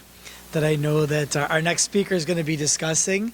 And I'm hoping that Beth, who is a world-renowned expert in low FODMAPs, will kind of address this idea that we see all the time. I may be putting you on the spot. I don't even know if it's in your deck. But the idea of when and where and how to use low FODMAPs, because it's not for everybody. And we were just talking about this. So it's really important to know what the appropriate time and place is for this particular diet and who to use it in. So, again, Beth is a nationally renowned dietitian. She focuses on motility, but also eosinophilic esophagitis, so that's her other area of expertise, and is really essential. I mean, I think I probably refer, like 60% of my patients to you on a daily basis? Yeah. But that's changed. And the nice thing is, patients want to see dietitians. They ask for it, and it's nice to be able to offer that. I think it gives people a level of comfort. Takes some of the stigma off of eating, right? We can give a little bit of advice on what to eat or not eat, so you don't have to be worried about eating in general, and those are all great things. And again, Beth's an expert at it. Even though we have one now, we've had many more in the past, and I really haven't trusted anybody else to see my patients. I'm very internal and anal about that sort of thing, pardon the pun. So another nice thing about Beth. Beth is not that dietitian who's like, eat sprouts and rice crackers and water because that's the best thing. She's all about moderation and working within your dietary realm and what you like. So I call her the realist dietitian, and I think that's a great thing. I don't know how she works as hard as she does because she takes care of 4 boys at home. I don't know why I'm using that, because I hate when people use that for me, because one of those is her husband. But how she gets around, how she does what she does, it just awes me every day. So Beth's going to talk a little bit about dietary approaches, I'm sure with a focus on low FODMAPs as well. So thanks, Beth. That was so nice. Thank you. I'm thrilled to talk to you after lunch. Actually, usually I talk before lunch, and then we're all really hungry talking about food. So thank you so much for inviting me to talk about my favorite topic in my favorite group of patients. Don't tell the esophageal people I said that. And I think what Dr. Brenner said is really important, that, my goal as a dietitian, I think I speak for all dietitians, we don't want people having these perfect diets. That's an unattainable goal. I think what we're looking at is what is the right level of modification that makes you feel good, like you're in the driver's seat, and also helps you feel better. At lunch, one of the conversations that someone mentioned was that one of the therapies that they were on helped them feel 50% better. So I think a really important discussion as we think about diet, medication, the role of a mental health provider is kind of what do we expect to see? 50%, 20%, 100% improvement from some of these therapies. So today, as we talk about diet, what I want to focus on is showing you some of the evidence-based therapies about diet, but also giving you kind of the lens of a dietitian. My goal is not to scrutinize people's food logs and say, boy, you should have only had a half a cup of that, but really more to say, hey, I wonder if we modify this around or add these things to your diet, are we going to help you have more diversity and feel better? And then the really important question patients like to ask, what should I not be eating? And I think it's really essential that we change that around to say, what can I eat? Let's start there. And then let's think about the triggers as kind of a secondary piece. So the other complicating factor, and some of you may experience this, is my patients say to me, I have diabetes, I have high cholesterol, or, a family member is trying to lose weight. So how do I do right by myself as well as my family? And I think dietitians are always looking for, how do we help your gut? But outside of your gut, there's a whole other area of your wellness that has to be considered. And the real movement in nutrition, of course, is how do we get more plants into your diet, because we know that this is good for your blood vessels, for your blood sugars. And as we learn more about the gut bacteria, Dr. Liu talked about probiotics. We're learning the other side of that coin, which is that some foods in our diet might be able to manipulate gut bacteria in a way that not only helps reduce symptoms, but also grows more good bacteria. So IBS is a sophisticated condition, and it makes sense that we wouldn't just have one therapy. As much as I want diet to be the champion here, diet is one piece of the puzzle for this sophisticated condition. And when you talk to patients and when you look in the literature, of course, you see patients will tell us, boy, I just don't feel well when I eat this. I feel better when I eat that. And I think that is actually a very important clinical question I ask my patients. Is there something you eat that makes you feel great? Because we can try to capitalize on that. Of course, the maddening thing is when people say, one day I eat this and I'm fine, the next day I eat it and I don't. And that might be more when we say, well, that's the IBS, and food is sort of in the wrong place at the wrong time. The natural tendency is to chop away foods that maybe caused you symptoms one day, and we have to really critically say, what do we think IBS is doing here in this rhythm of symptoms that might be separate from our diet? So what I want to talk about now are some of the evidence-based therapies for IBS. And the biggest one in the spotlight right now, is the low FODMAP diet. There's tons of attention, tons of media posts on this. I love the low FODMAP diet, and yet it's not the thing I want everyone to try first. So we're going to talk about how to balance that. So just out of curiosity, for those of you who are here physically in the room, how many of you are familiar with what this diet is? So a good number. Some of you, maybe it's new. So low FODMAP is an acronym that stands for all of these kind of fermentable sugars, fermentable oligo, disaccharides, monosaccharides, and polyols, which are kind of like a sugar alcohol. And the idea is that foods are natural sources of some types of sugars and fibers that are poorly absorbed in the small intestine.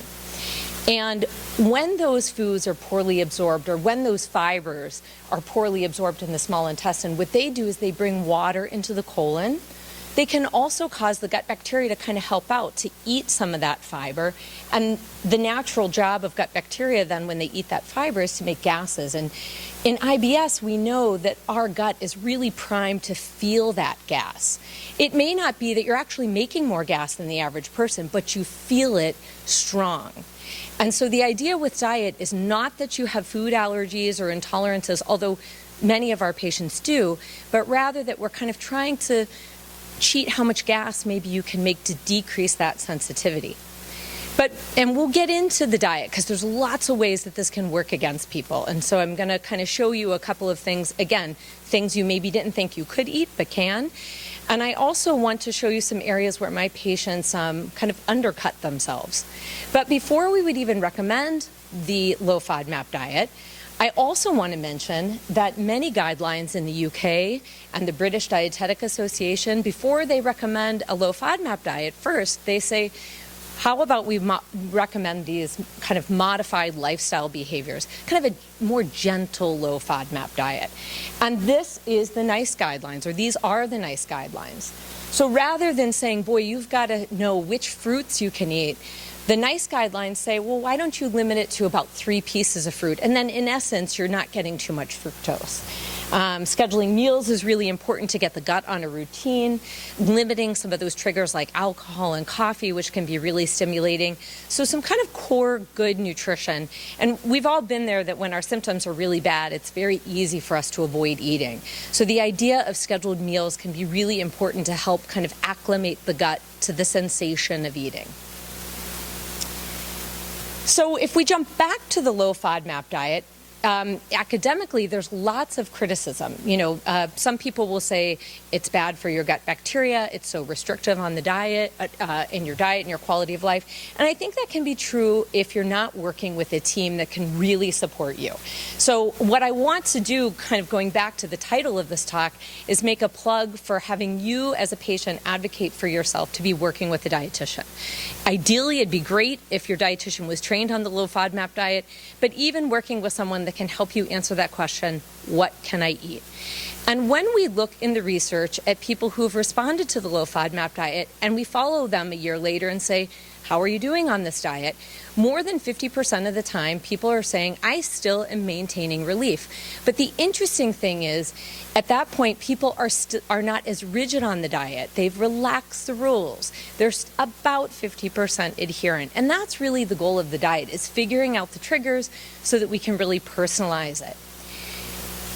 It is important that you're working with a dietitian to help you have a robust, healthy diet.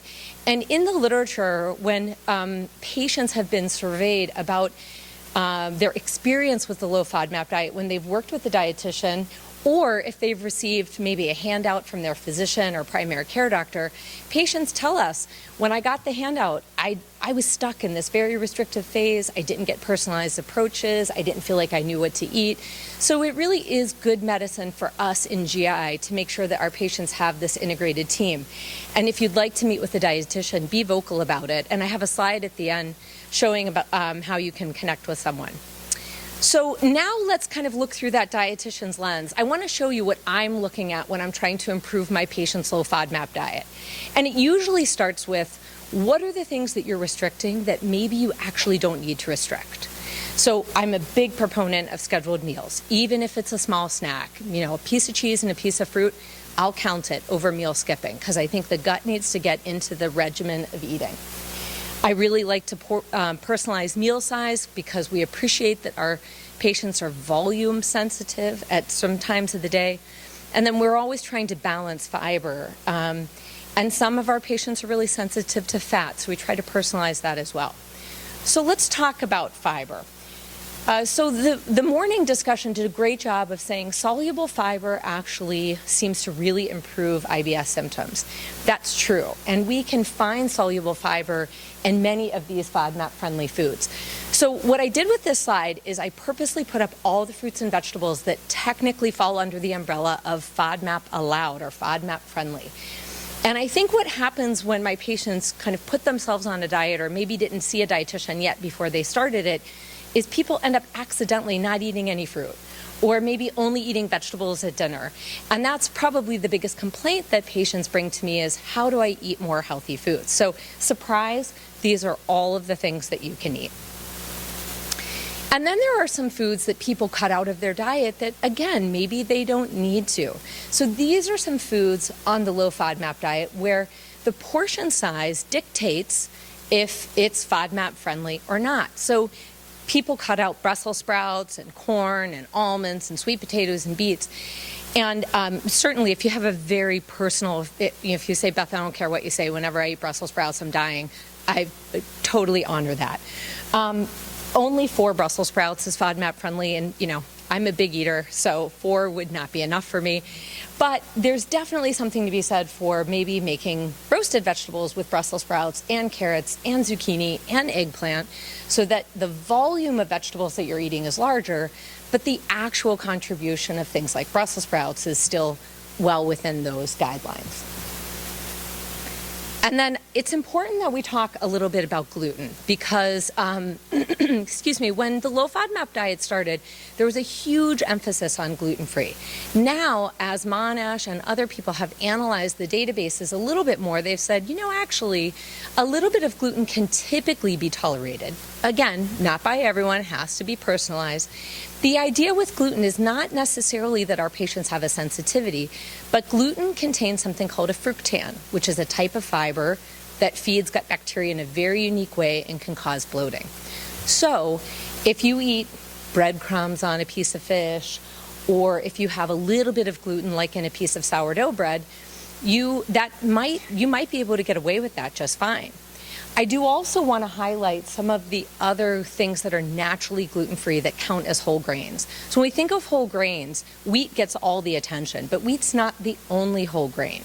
Corn masa, root vegetables have a ton of nutrition, whole grain oats, quinoa.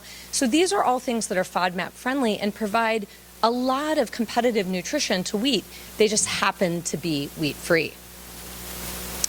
So this is another big controversy that my colleagues and I talked about today, is whether or not you need to be dairy-free or simply lactose-free. So I'll cut to the punchline. Most people really only need to be lactose-free, and for everyone, lactose is not necessarily a trigger. So if you limit milk, milk is the biggest source of lactose. So you've cut a major source of lactose out of your diet.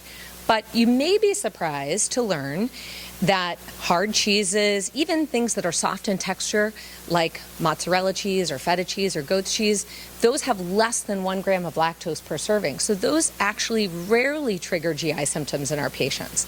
So most of our patients are over-restricted here where they don't need to be. And that's one of my lens points that I would bring up. If you're a person that's really restricted here, start to experiment with some low lactose dairy. You may find that you can tolerate it. Of course, we really like to play up seeds in the diet, sunflower seeds, chia seeds, pumpkin seeds, because they add texture, fiber, and key nutrients.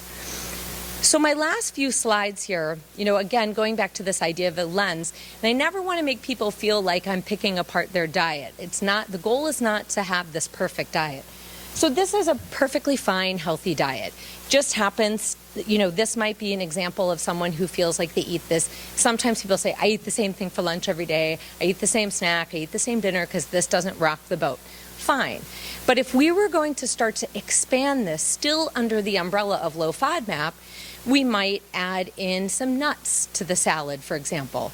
We might snack on fruits and cheese, and all of that increases the antioxidants and those soluble fibers that are really important for our gut motility and also our gut bacteria. Sometimes we see that our patients feel so badly that they really only eat 2 or 3 foods. And to Dr. Brenner's kind of starting point, we wouldn't prescribe a low FODMAP diet because at this point they're on that by default. In fact, there's so many low FODMAP foods that they could eat. And that's where we really have to work as a team to say, how can we make our patients feel well enough, stable enough, that we can then start to advance and diversify their diet. And I think my last few kind of tips and tricks, so I'm always looking for ways to cut corners. No, I guess I have to say that carefully, right? But I want to cut corners in a way that adds to my patient's quality of life. So here's a trick. If you're adding in a new fruit or vegetable that you haven't done before, make sure you eat it with a meal or something with protein. The amino acids and protein will help your small intestine kind of take up more of that sugar. The other thing is that fructans, which we talked about in wheat, also happen to be in garlic and onions, but they're very affected by heat. So when you cook garlic and onions in a chicken soup, for example, and it's been cooking for 6 hours, it might not bother you. Rather than buying specialty chicken broth, it's reasonable to try a regular conventional chicken broth and see how you do. And then finally, if you're not sure if you can eat it or not, rather than spending a lot of time searching, do a test dose. About a half a cup is a good portion size that generally is small enough, it's not going to totally trip the switch, but enough that you may feel like you have a good gauge of whether or not you can tolerate it. And then I think in summary, the low FODMAP diet really has these 3 phases. We want to eliminate, but then we want to put it back in pretty quickly and personalize it. Here are some great websites where you can find a dietitian that specializes in the low FODMAP diet and in GI nutrition in general. And I really want to call out our hosts today because they've got an excellent GI-focused motility program of dietitians who specialize in a range of digestive conditions, and also our Academy of Nutrition and Dietetics, who you can find an expert there as well. So with that, I thank you for your attention, and I'll turn it over to my colleague, and then we'll take questions at the very end. Yeah, okay. Thank you, everyone. Thanks so much, Beth. Appreciate it. All right, so last and certainly not least, I always say in GI they put the functional bowel diseases at the end of the meeting, so I'm usually up here saying I'm bringing up the rear. Since I'm not giving a lecture this time, I guess I don't have to do that at this point, so that falls on Dr. Pandit, which is interesting because she actually takes care of the brain portion of the gut-brain interaction. So not quite sure how I did that one, but I won't make that mistake again. So Anjali's an assistant professor in our division at Northwestern. Like I said, she's the co-director of the behavioral medicine group in our division. And again, somebody I could not work without because this is a newer science from my perspective. I think we're all familiar with the pharmaceutical world, and then all of a sudden, one day somebody woke up. One of her mentors, Lori Kiefer, said, I don't know what happened 100 years ago. 100 years ago, they used to talk about these humors and putting holes in your brain, and everything was brain related, and then all of a sudden the brain disappeared and we started looking at an organ. And then maybe about 15, 20 years ago, we started looking at humans as being human beings again, as biopsychosocial creatures and animals, and maybe the brain works. And to quote one of her mentors, Dr. Lori Kiefer, who's a good friend of mine, she sees patients in clinic, and patients will walk in the door and they'll say, I don't know why I'm here. This isn't a problem with my brain. And Lori will smile because she's a very nice person and everybody here knows her. And she'll say, oh, really? Well, let me ask you something. If I cut open your head and took out your brain, how well would your body work? And they kind of look at her and like, that's a stupid question. It wouldn't. And she's like, aha, I'm quoting back, Coming to America. So that's the whole point. The brain matters. So we figured that out again. The hard part now is getting in to see somebody like Anjali because highly in demand. And even more so, if you read some of the literature, what you'll see when it comes to these disorders of gut-brain interaction, where you use things like cognitive behavioral therapy, gut-directed hypnosis, it's always an adjunct. So when we write our guidelines and we write our literature, it's always at the top of the food chain. If you failed everything else, this is where you go and you add it on to something else you're doing. And I think we'd all agree that that's the complete wrong way to look at this. This is a first-line intervention. It works extremely well in people with mild symptoms as opposed to the most severe symptoms.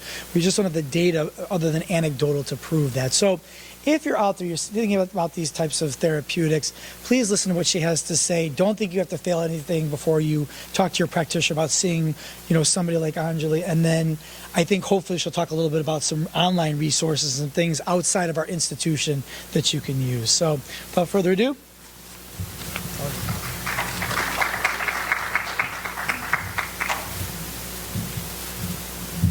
Thank you so much, Darren. I'm so glad to be talking with you today.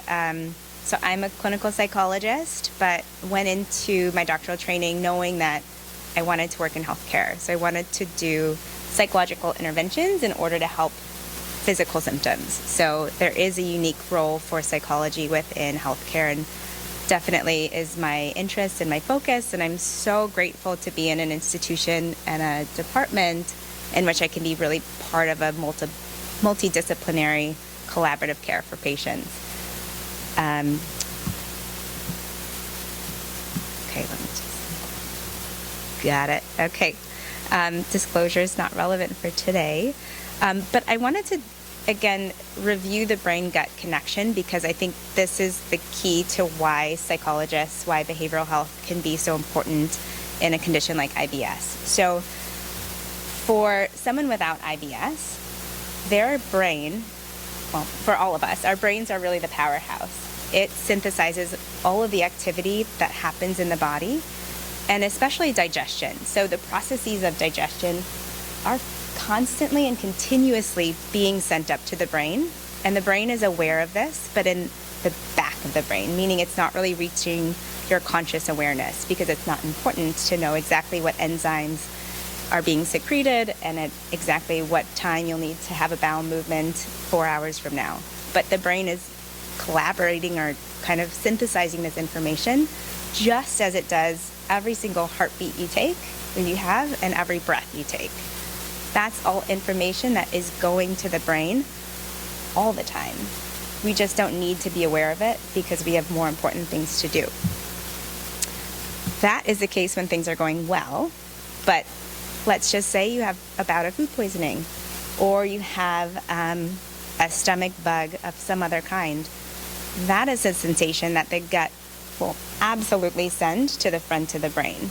The brain needs to be aware because you have to do something. You have to go maybe seek medical attention, maybe get some rest, find the thing that you ate so you don't eat it again. Your body has to do something in order to keep safe. So that's a message that gets sent to the front of the brain. And this is also what can happen with IBS. So what we know about these disorders of brain-gut interaction is that even processes in the GI tract that are coming from normal digestion are being sent to the brain, and the brain is interpreting those sensations as painful or harmful. And I know I drew this arrow as a very simple, straight line.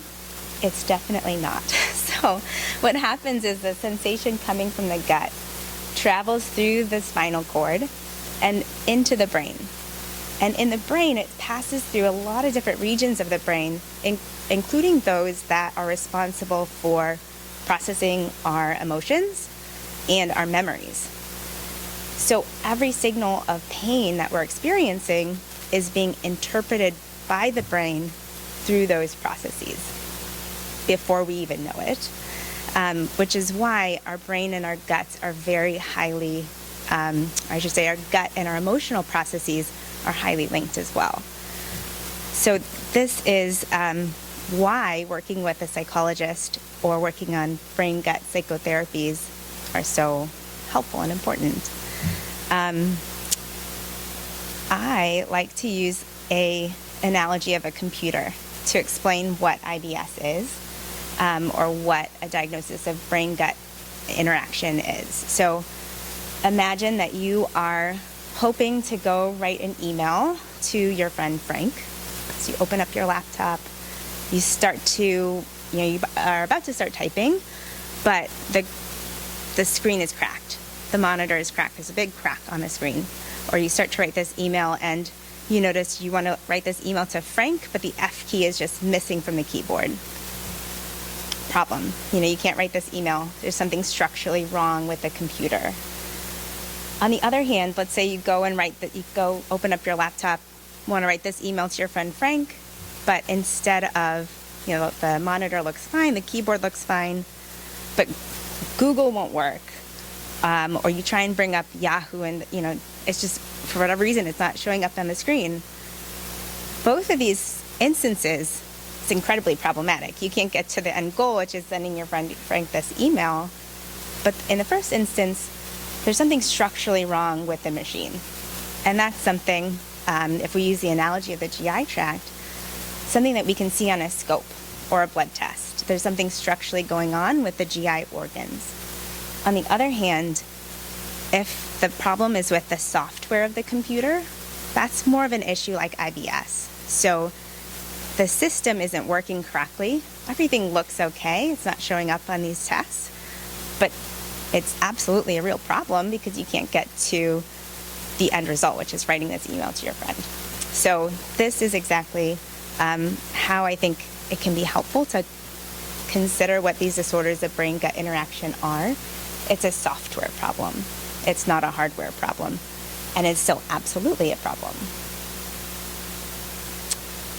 So I'm going to focus on brain-gut therapies because IBS is considered a problem of brain-gut interaction. And so the ways in which we think about these therapies are psychotherapies, cognitive behavioral therapy, and gut-directed hypnosis are the most evidence-based out there, and so those are where I'll focus today. But there's also neuromodulators, which I know you've heard a lot about earlier today, too. I love what Dr. Brenner already introduced, the fact that 95% of our body's serotonin is housed in our gut. And I think that's an incredible piece of information to know and really reinforces and emphasizes the role of our emotions within our gut health and this overlap. So I will focus on the psychotherapy piece. So I bring back the brain and the gut because I think, of course, these psychotherapies target the brain, the gut, but also the body. So behaviors are incredibly important when you're working and thinking about how you're managing IBS. Because what we do can either be harmful and reinforce negative outcomes, or they can be really helpful. So we have to really be curious and talk about and think about what we're doing in response to our symptoms. So cognitive behavioral therapy, it is a type of therapy that was initially designed for mental health conditions. So things like depression and anxiety. But as time has gone on, we've been lucky enough or applied this set of strategies to medical health conditions. Huge and very exciting body of literature showing that it can be independently effective for things like insomnia, non-cardiac chest pain, and IBS. So a really nice body of literature supporting use for CBT for targeting IBS directly. And in fact, as a first-line treatment for IBS. We can use cognitive behavioral therapy to do things like improve hypervigilance, which is how much our brain thinks about our symptoms, reducing symptom-specific anxiety, how much worry we have about the symptoms and what we do in response to symptoms, autonomic nervous system arousal, which is our body's physical reaction to symptoms, visceral hypersensitivity, which refers to the nerves of the gut and how much they respond to the stimuli in them. And then finally, of course, working on resilience and coping skills to manage the condition. It's a framework. So cognitive behavioral therapy is not a one-size-fits-all sort of therapy. It is based on the idea, the foundation is that thoughts, behaviors, emotions, and physical reactions are all interrelated. So if we want to make a difference in one area, we may target another because they're all interrelated together. And there are some key components. So first of all, psychoeducation, learning relaxation skills to help with the physical symptoms or physical reaction contribution, cognitive restructuring, which means our thoughts, kind of rethinking how we're thinking about our IBS, and then behavioral experiments and exposure. So that's really the body piece of this. When we're thinking about brain, gut, and body, what are we doing? CBT is skills-based, it's collaborative, it's present-focused. It is one that is in which the patient goes through the treatment, but also goes home and does practice and does homework between sessions too. Gut-directed hypnosis. So this is, again, just like cognitive behavioral therapy, really nicely studied and really effective for IBS. So we have really great evidence to tell us that just like some of the medications you've already heard about today, it can be really viewed head-to-head with these as being equally, if not more effective than some of those therapies. Over 60, about 70% of patients notice clinical meaningful differences in their symptoms after completing a course of gut-directed hypnosis. And we have neuroimaging studies to tell us that hypnosis can really help with colonic sensory sensitivity, so visceral hypersensitivity, so to kind of lower the nerve firing of the nerves of the gut to stimuli, and also helps with neuroplasticity, so changing the way the brain reacts to different situations. It is absolutely not like anything you've seen in stage hypnotists or TV or movies or anything like that. Medical hypnosis probably looks a lot like guided relaxation. So it looks and feels like a very deep guided relaxation, but the key difference is that the therapist will add in very targeted suggestions for you and your symptoms. So in a very, very relaxed state, you're more receptive to suggestion, and the nerves of the gut are more receptive to suggestion.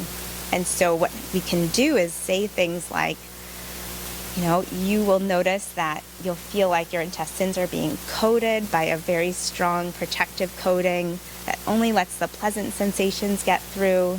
You'll notice more and more that you're able to tolerate different foods or different activities without noticing your symptoms at all. You'll feel much more confident that you can live your life doing the things that you want to do and not even worry about your bowel symptoms. Those are the kinds of suggestions that are typically used for hypnosis. And we know that when they're more targeted, we can then see that in our neuroimaging studies that makes a real difference in how the body functions. And that's why it's so effective.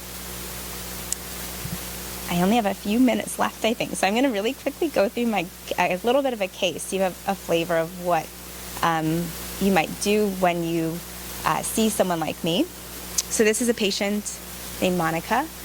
So she's a 42-year-old female, referred for IBS, multiple episodes of diarrhea per day, often urgent and painful.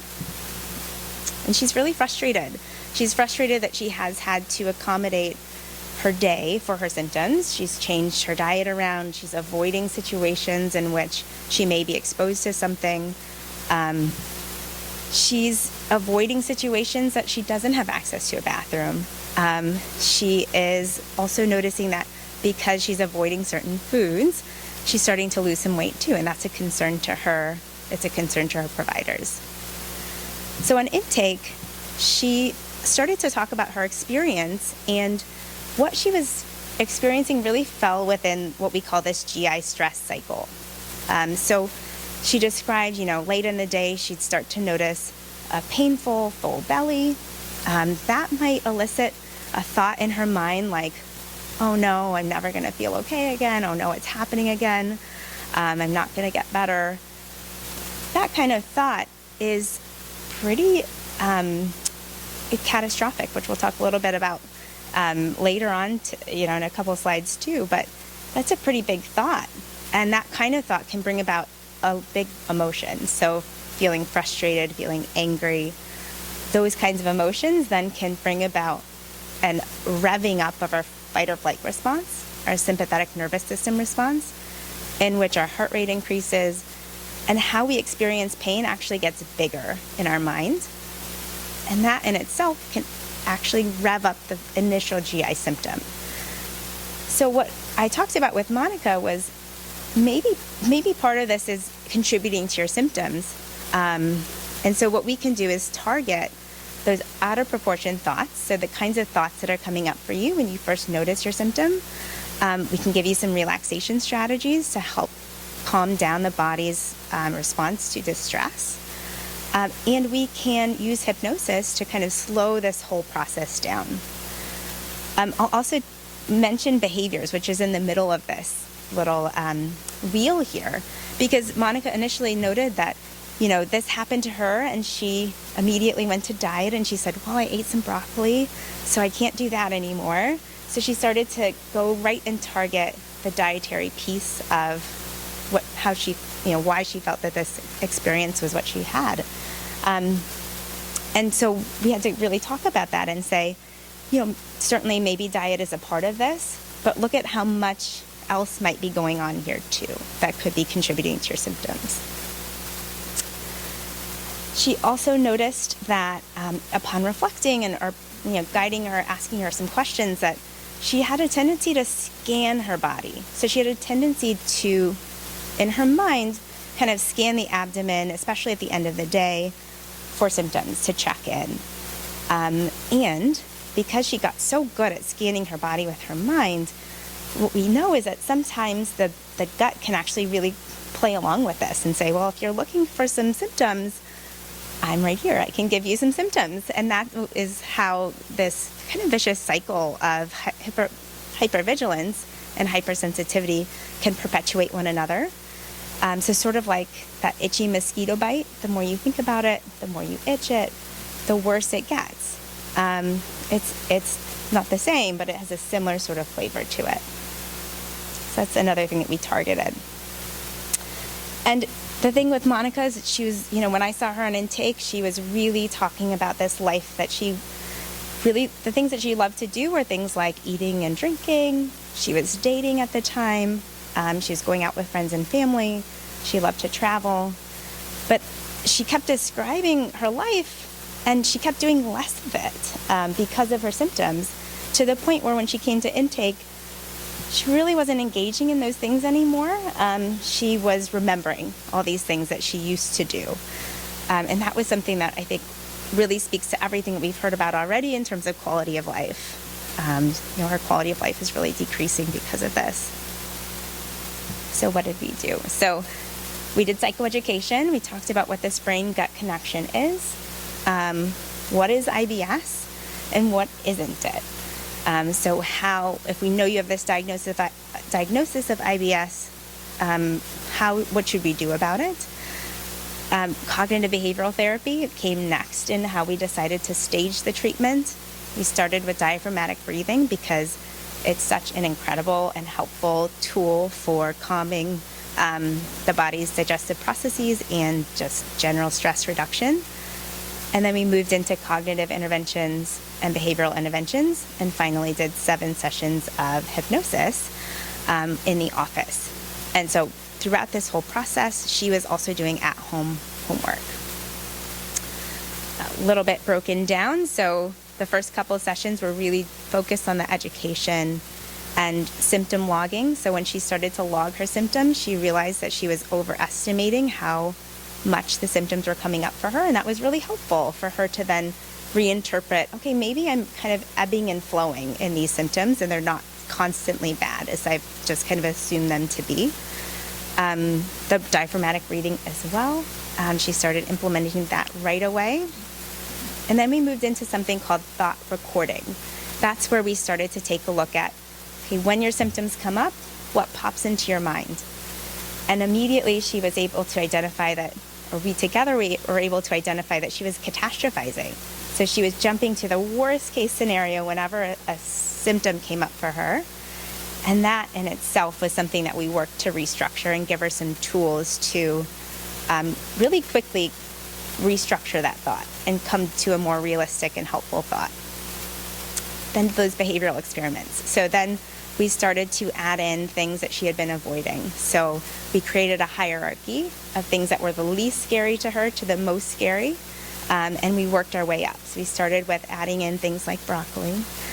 We started to do things like having her, I think at the very top was something like taking the train, public transportation into work without access to a bathroom. Giving her the tools to get her through something like that, which was at the top of her ladder. And she got there by continuing to use the strategies of cognitive restructuring and relaxation strategies, and eventually used hypnosis as well. So the last part of our work together was focused on hypnosis, and that was incredibly helpful for her. By the end of the treatment, she was saying things like, I'm not having as many episodes of diarrhea, and when I do have them, I can better manage them. She is saying CBT helped change how anxious I felt about my symptoms, and hypnosis helped me to notice my symptoms less, and it was very relaxing. I'm able to eat more flexibly, and I've even gained back some of the weight that I've lost. And finally, I don't have to like having IBS, but if I want to actually live my life, I have to accept this diagnosis. I think that's a really, it can be really helpful for patients to come to that. It's to stop fighting with it and start to figure out ways in which they can move forward with it, which ultimately helps it to kind of fade into the background too. And even more importantly for me is getting her back into the things that she really loves to do, living her life, getting back to the quality of life. So in sum, IBS is considered this disorder brain-gut interaction. Many patients do benefit from CBT, gut-directed hypnosis, and neuromodulators.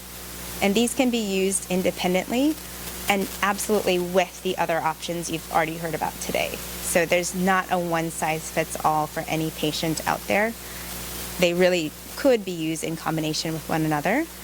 And if you'd like to find someone like me, I would start by asking your GI provider. They may have relationships with people that they can refer you to. But I have some other options as well if you need them. And then there's also some really great options for self-study.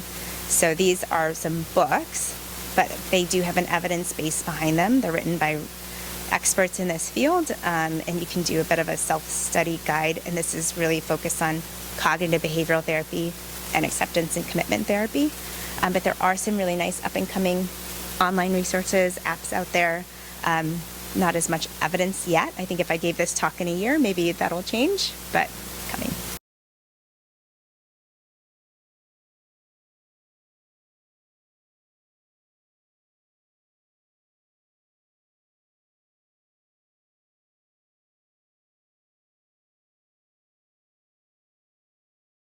So I'm assuming that probably a lot of those patients have tried the over-the-counter therapies like loperamide and failed them. When we think about question, for all of you who are not familiar with this medication, it's what we call a bile acid binding agent. Okay, bile acids are irritants to the GI tract. They stimulate secretion, motility. We know the faster things go through the GI tract, the softer they come out the other end, thus the biological plausibility of developing diarrhea and cramping. And historically, in the medical world, when we're training people, we think about this occurring when somebody has their gallbladder removed. Gallbladders store bile acids. If you get rid of it, they're free to flow through the GI tract. So we use these agents, we see this very frequently in a post-cholecystectomy setting. That said, newer literature has shown that up to 10 to 15% of all individuals with irritable bowel syndrome with diarrhea have evidence of bile acid malabsorption. Okay? And so it's one of the therapeutics that could be a treat to target. So this actually takes me back to when I started the day off with the idea of 2022 to 2030 precision medicine. If I think somebody has bile acid diarrhea, there's actually a diagnostic test that I can run. There's a blood test that will tell me if somebody has bile acid diarrhea.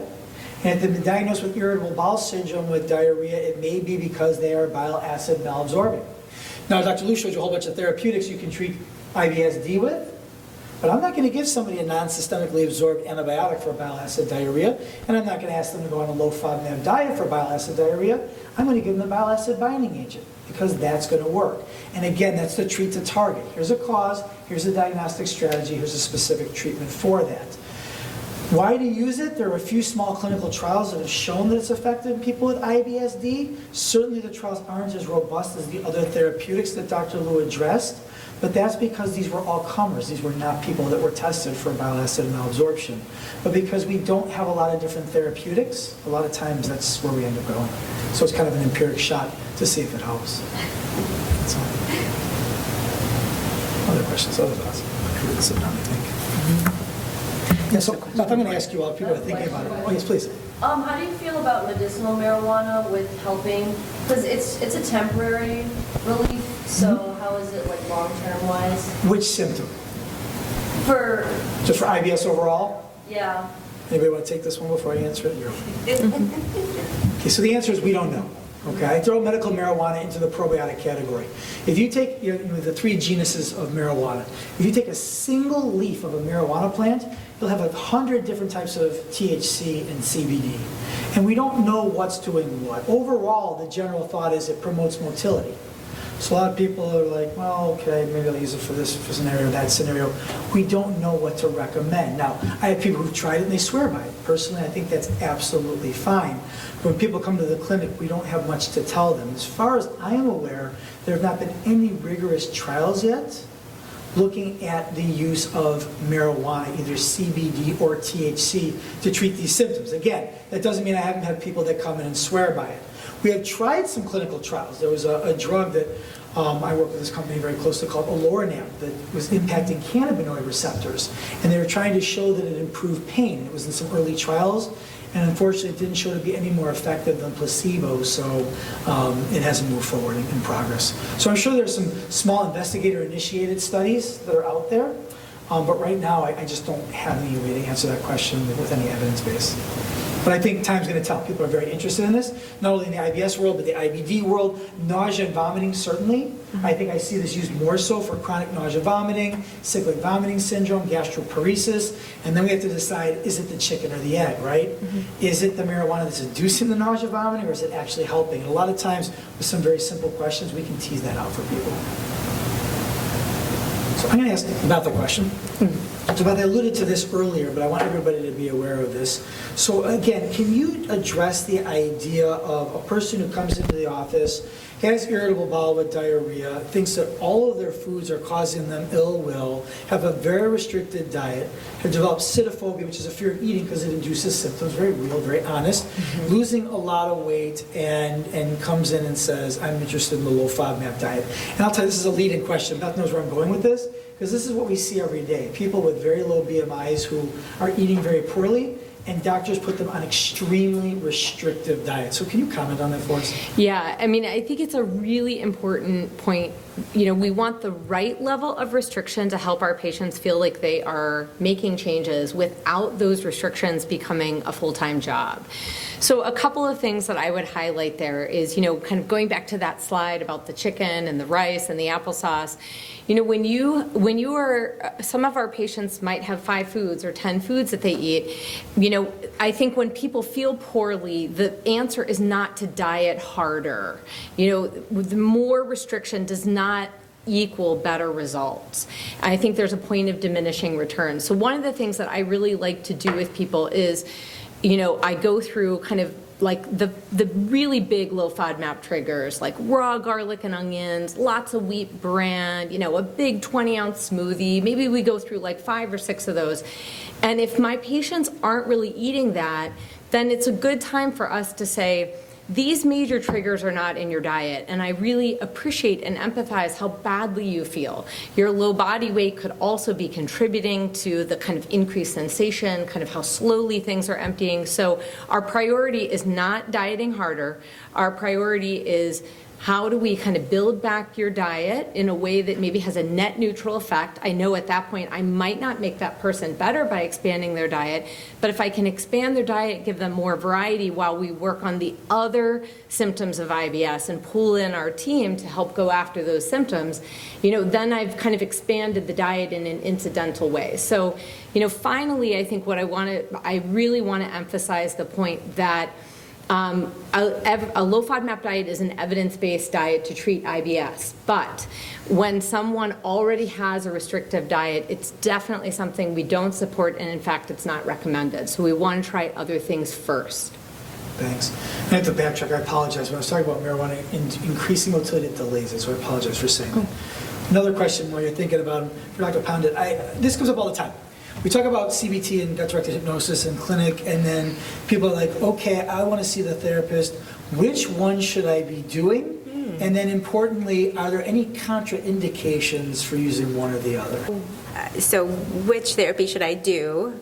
So that, I think, if you're able to see a GI psychologist as someone who is a real expert in this, going in for that first visit at intake, the provider can help walk you through the pros and cons and the benefits of doing what first or what kind of mixing and matching the treatments. I think that it is kind of a highly personalized sort of approach.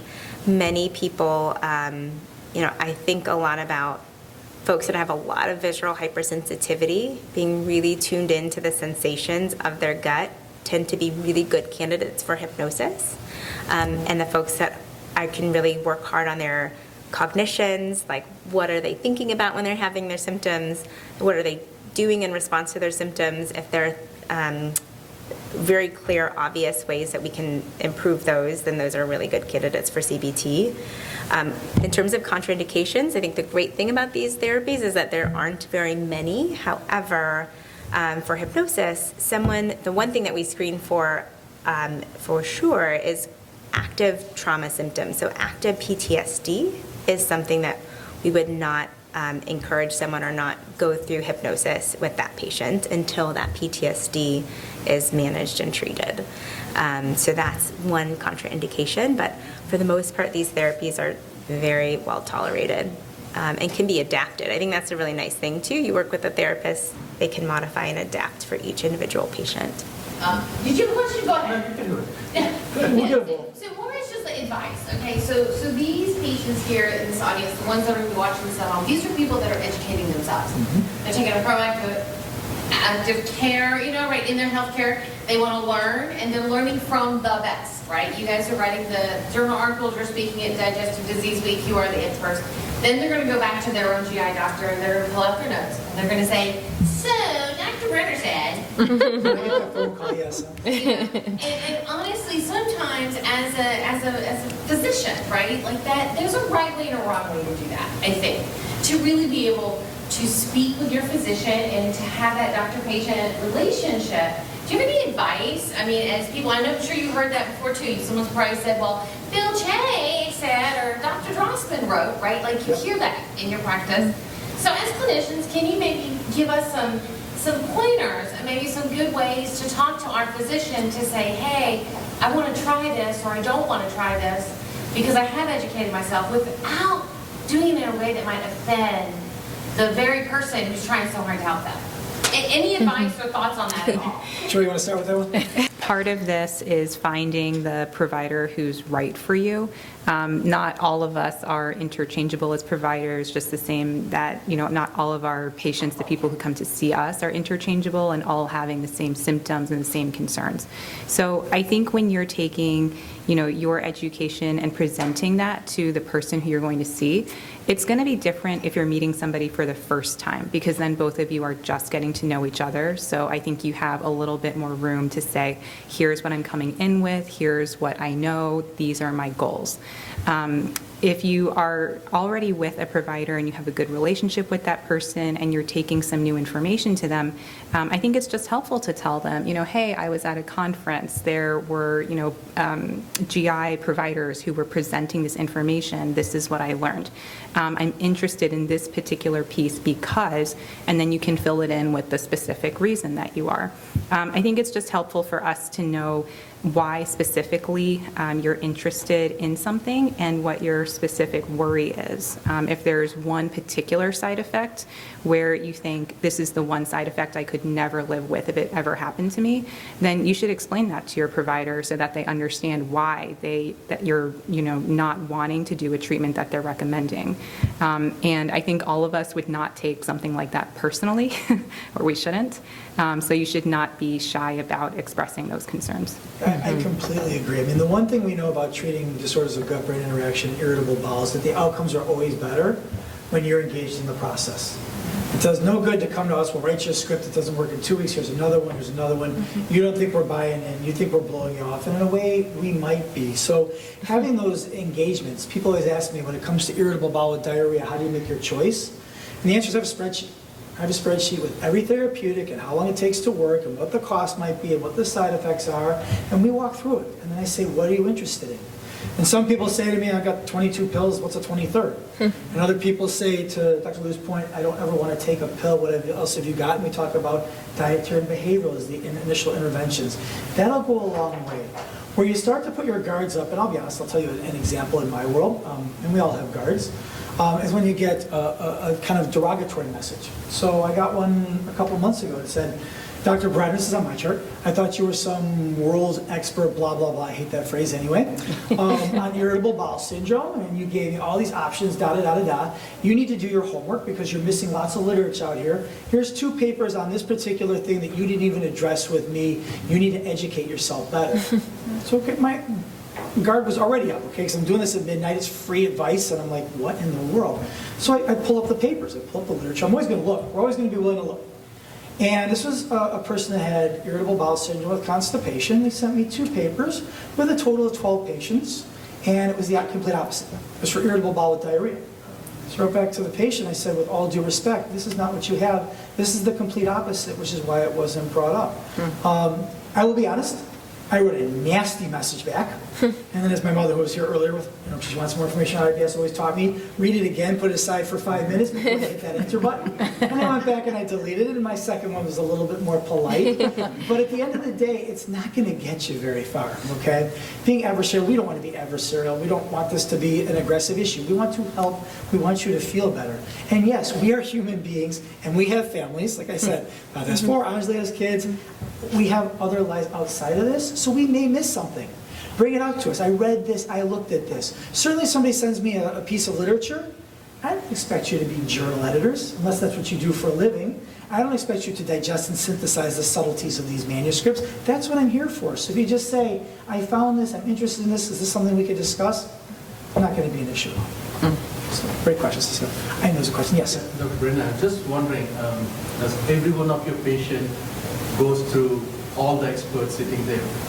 Not all of them. So again, some people have more targeted things that we can treat. They come in, they've had therapeutics in the past that can be manipulated. It really comes down to what you want. Now, if somebody wants to see everybody here, and there's a reason, and they say, Darren, I eat, and I'm worried about what I eat, and I'm not sure what to eat anymore, and I know my anxiety, it doesn't cause my problem, but when I'm anxious, my symptoms are 1,000 times worse, and I'm having 20 bowel movements a day and can't leave the toilet. Yeah, that's an excellent person for the integrated approach. But I think Dr. Pandit will back me up when we say there are a lot of people where I personally think that behavioral interventions could work great, but they have no insight into that brain-gut connection, and they don't think it's going to work at all, and they're angry because I even bring up the idea of the brain. And I think we'll tell you in that situation, the likelihood of response is next to zero. It's not even worth doing that. So I always tell people, I don't like when my colleagues have cookbook approaches to disorders of gut-brain interaction like irritable bowel syndrome, because every person, every body, every situation is completely different. So we have to look at you as an individual as opposed to this as a disease as a whole. This isn't acid reflux. This isn't, I feel something come up my throat after I eat and it burns, go pick your PPI du jour, whichever one your insurance company will cover this week until the other company comes in, makes theirs cheaper, and all of a sudden you get switched, okay? This is very much a targeted, tailored approach to what you're looking for and what you think is best. And to, I forget, was it, I apologize for if I put it up there, Bill Chase, I think, Anjali, was it you? The biopsychosocial slide? Or Mona, did you mention that? Where we know integrated medicine works better than individualized. Yes, as a whole for tertiary, quaternary patients, but that doesn't mean that everybody needs to do it. So you tell us what you need, and we're happy to take care of it from that point. Definitely can. There is not a great abundance of literature to support meditation specifically, but I think it's a piece of the puzzle for many people. And the way I think about how to treat patients with IBS is, let's do the trial and error to see what works, and whatever it is, we'll put it together and create a plan. So it certainly is very helpful for many people. If it's safe, and there's no risk, and it can potentially help you, absolutely. Now, everybody agree? Yes. What comes up after that is the old, is it a placebo effect? And again, Joy, did you talk about, I'm blanking, you talked about placebo. Yeah, I wholeheartedly agree with what Dr. Lou said. If you get a placebo effect, who cares? That's great. Tony Lembo, a friend of mine at Harvard, has actually done clinical trials and has millions of dollars in NIH funds. So all of our tax dollars to study the placebo effect. Because Tony went into his group of IBS patients and he said, I'm going to give you an M&M. And it's an M&M. And the M&M has no medicinal property whatsoever, but people with irritable bowel who take M&Ms can feel better. And guess what? His patients felt better. So if you come in and tell me that it's faith-based or you're doing acupuncture, and again, that I don't think there's much of a risk, I will never say no. Relief is relief. Exactly. People come to us and they say, I've tried 6 different medications and none of them work. So then when we talk more in detail with them about, well, what do you mean they don't work? How long did you try it for? What side effects did you get? They'll say, well, I tried this one medication, twice and nothing happened. So then I tried something else. And I think for a lot of the medications that we're recommending that are intended to be used for longer periods of time, we'll tell people, give it 2 weeks. Don't expect that something's going to have an immediate effect. Give it 2 weeks, see how it goes. If it's not working after that period of time, then we can move on to something else. And that also is something just that for those of you who aren't lucky enough to be a patient of Dr. Lou's, who's going to tell you up front, here's this medication, you call me in 2 weeks. That's a question you can ask. When a doctor writes you a prescription or offers you a medication or a therapy, you should always ask. That is fantastic. So how long should I expect before I feel relief? Because that is not intuitively always going to be told to you. And remember, in your healthcare, in your doctor's appointments, you are just as much a part of that conversation. And so you need to make sure that you are understanding. And so you should ask those questions. Especially like we've heard about dosing. Norton talks a lot about that. Mona's talked a lot about dosing. Talking about that dosing, does that mean we're starting lower and we're going to get more later? And how long before that happens, doctor? Asking those questions is okay. That's not you being pushy. That's you just wanting to know. Yeah, and if you want to know about side effects, realistically, expect some at the beginning, especially on the IBS-C side. I tell all my patients, you're backed up. So when you start taking these new therapeutics, it may purge your system. It may act like a bowel prep for the first few days. I get lots of phone calls again. Because when you're in a practitioner, you're nervous, you hear about every third word. I'm the same way. I have horrible white coat syndrome. But we reiterate that. They'll call and say, I'm having diarrhea, and I'll say, give it 3 to 4 days. You may be clearing your system, and then your system will reset. We see that all the time. So be aware of that as well. Sometimes if the side effect occurs instantaneously, it doesn't mean that it's going to persist. So, I thought there was another question. Yes, please. So I'm here because of my brother-in-law who was told by his doctor that he has IBS. But after this morning's presentations, I don't think he has IBS. So my question is, how mainstream is this set of 8 Rome 4 questionnaires? Seems very straightforward. And why is it not more widespread? that you can make an impact on the number of undiagnosed and late diagnosed patients? Yeah, so it's something we put together very recently in the last couple of years. We're actually working on publishing that. It's data that's amalgamated from a whole bunch of different clinical trials. So where you normally see this is at academic meetings when we're presenting this to our colleagues. It's interesting. Sometimes there's huge uptake. People come up and they're like, "Can you send me the 8 questions?" I have a slide I send all over the place. Other people try to write them down very quickly. The problem with irritable bowel is that irritable bowel still falls into 2 separate incorrect categories. Okay. Category number 1 is everything is irritable bowel syndrome. Everything. Okay. Young woman, you walk in the door, you're 20 to 25, you have more than 1 symptom, it's irritable bowel. This number will stagger you. This is a study from the American Gastrointestinal Association, so one of our major associations. They queried, and this is older, but I don't think it's changed much, they queried practitioners, both general GIs and experts in the field that define themselves as IBS specialists.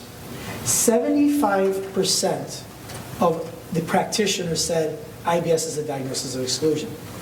25% of the experts concurred with that analysis. So that's what we deal with. On one side, you're going to run into, I have to test everything. And more recent studies have shown that patients give up. 40% of patients, after they've gone through a couple of tests, say, I accept it as my lot in my life. There's nothing I can do. I have to go live with this. And that's why it takes the 4 years. There's some gaps in that 4 years. It's not, I'm seeing doctors for 4 years before somebody finally does that. And it's because we're over-testing. People are going nowhere. They're getting expensive bills. They're not being told anything. They're being tried on medications that aren't going to help, et cetera, et cetera. But again, what I led with just as big a problem is everything's IBS. We'll just call it IBS and we'll give you medication, and it isn't. So we're trying to make this more mainstream. We're trying to make this finite. We're trying to simplify this for us, everybody. Where I think it's had more uptake, I shouldn't say unfortunately, because maybe it's a good thing, primary care. We're actually getting more of that from primary care. So primary care will ask those questions and actually block the transition over to GI. So it's going to be a little bit more time. We've been trying to break that stereotype for the last how many decades? We're still fighting, but that's the reason. So I'd like to thank all of you for participating in this Norton education series on irritable bowel syndrome. We hope you got some very interesting tips and tools that you can now use to help improve your symptoms and hopefully your quality of life when it comes to irritable bowel syndrome. Yes, thank you for joining us. IFFGD was thrilled to have you to participate, even if it was virtually, and hopefully soon we'll have more in-person meetings where we can all get together. In the meantime though, if you have any questions about anything you heard today, suggestions on future content for IFFGD, please reach out to us. Our email address is iffgd@iffgd.org. Thank you again to our sponsors, Salix, Ardlex, and Ironwood for supporting this event, and thank you for taking time to watch.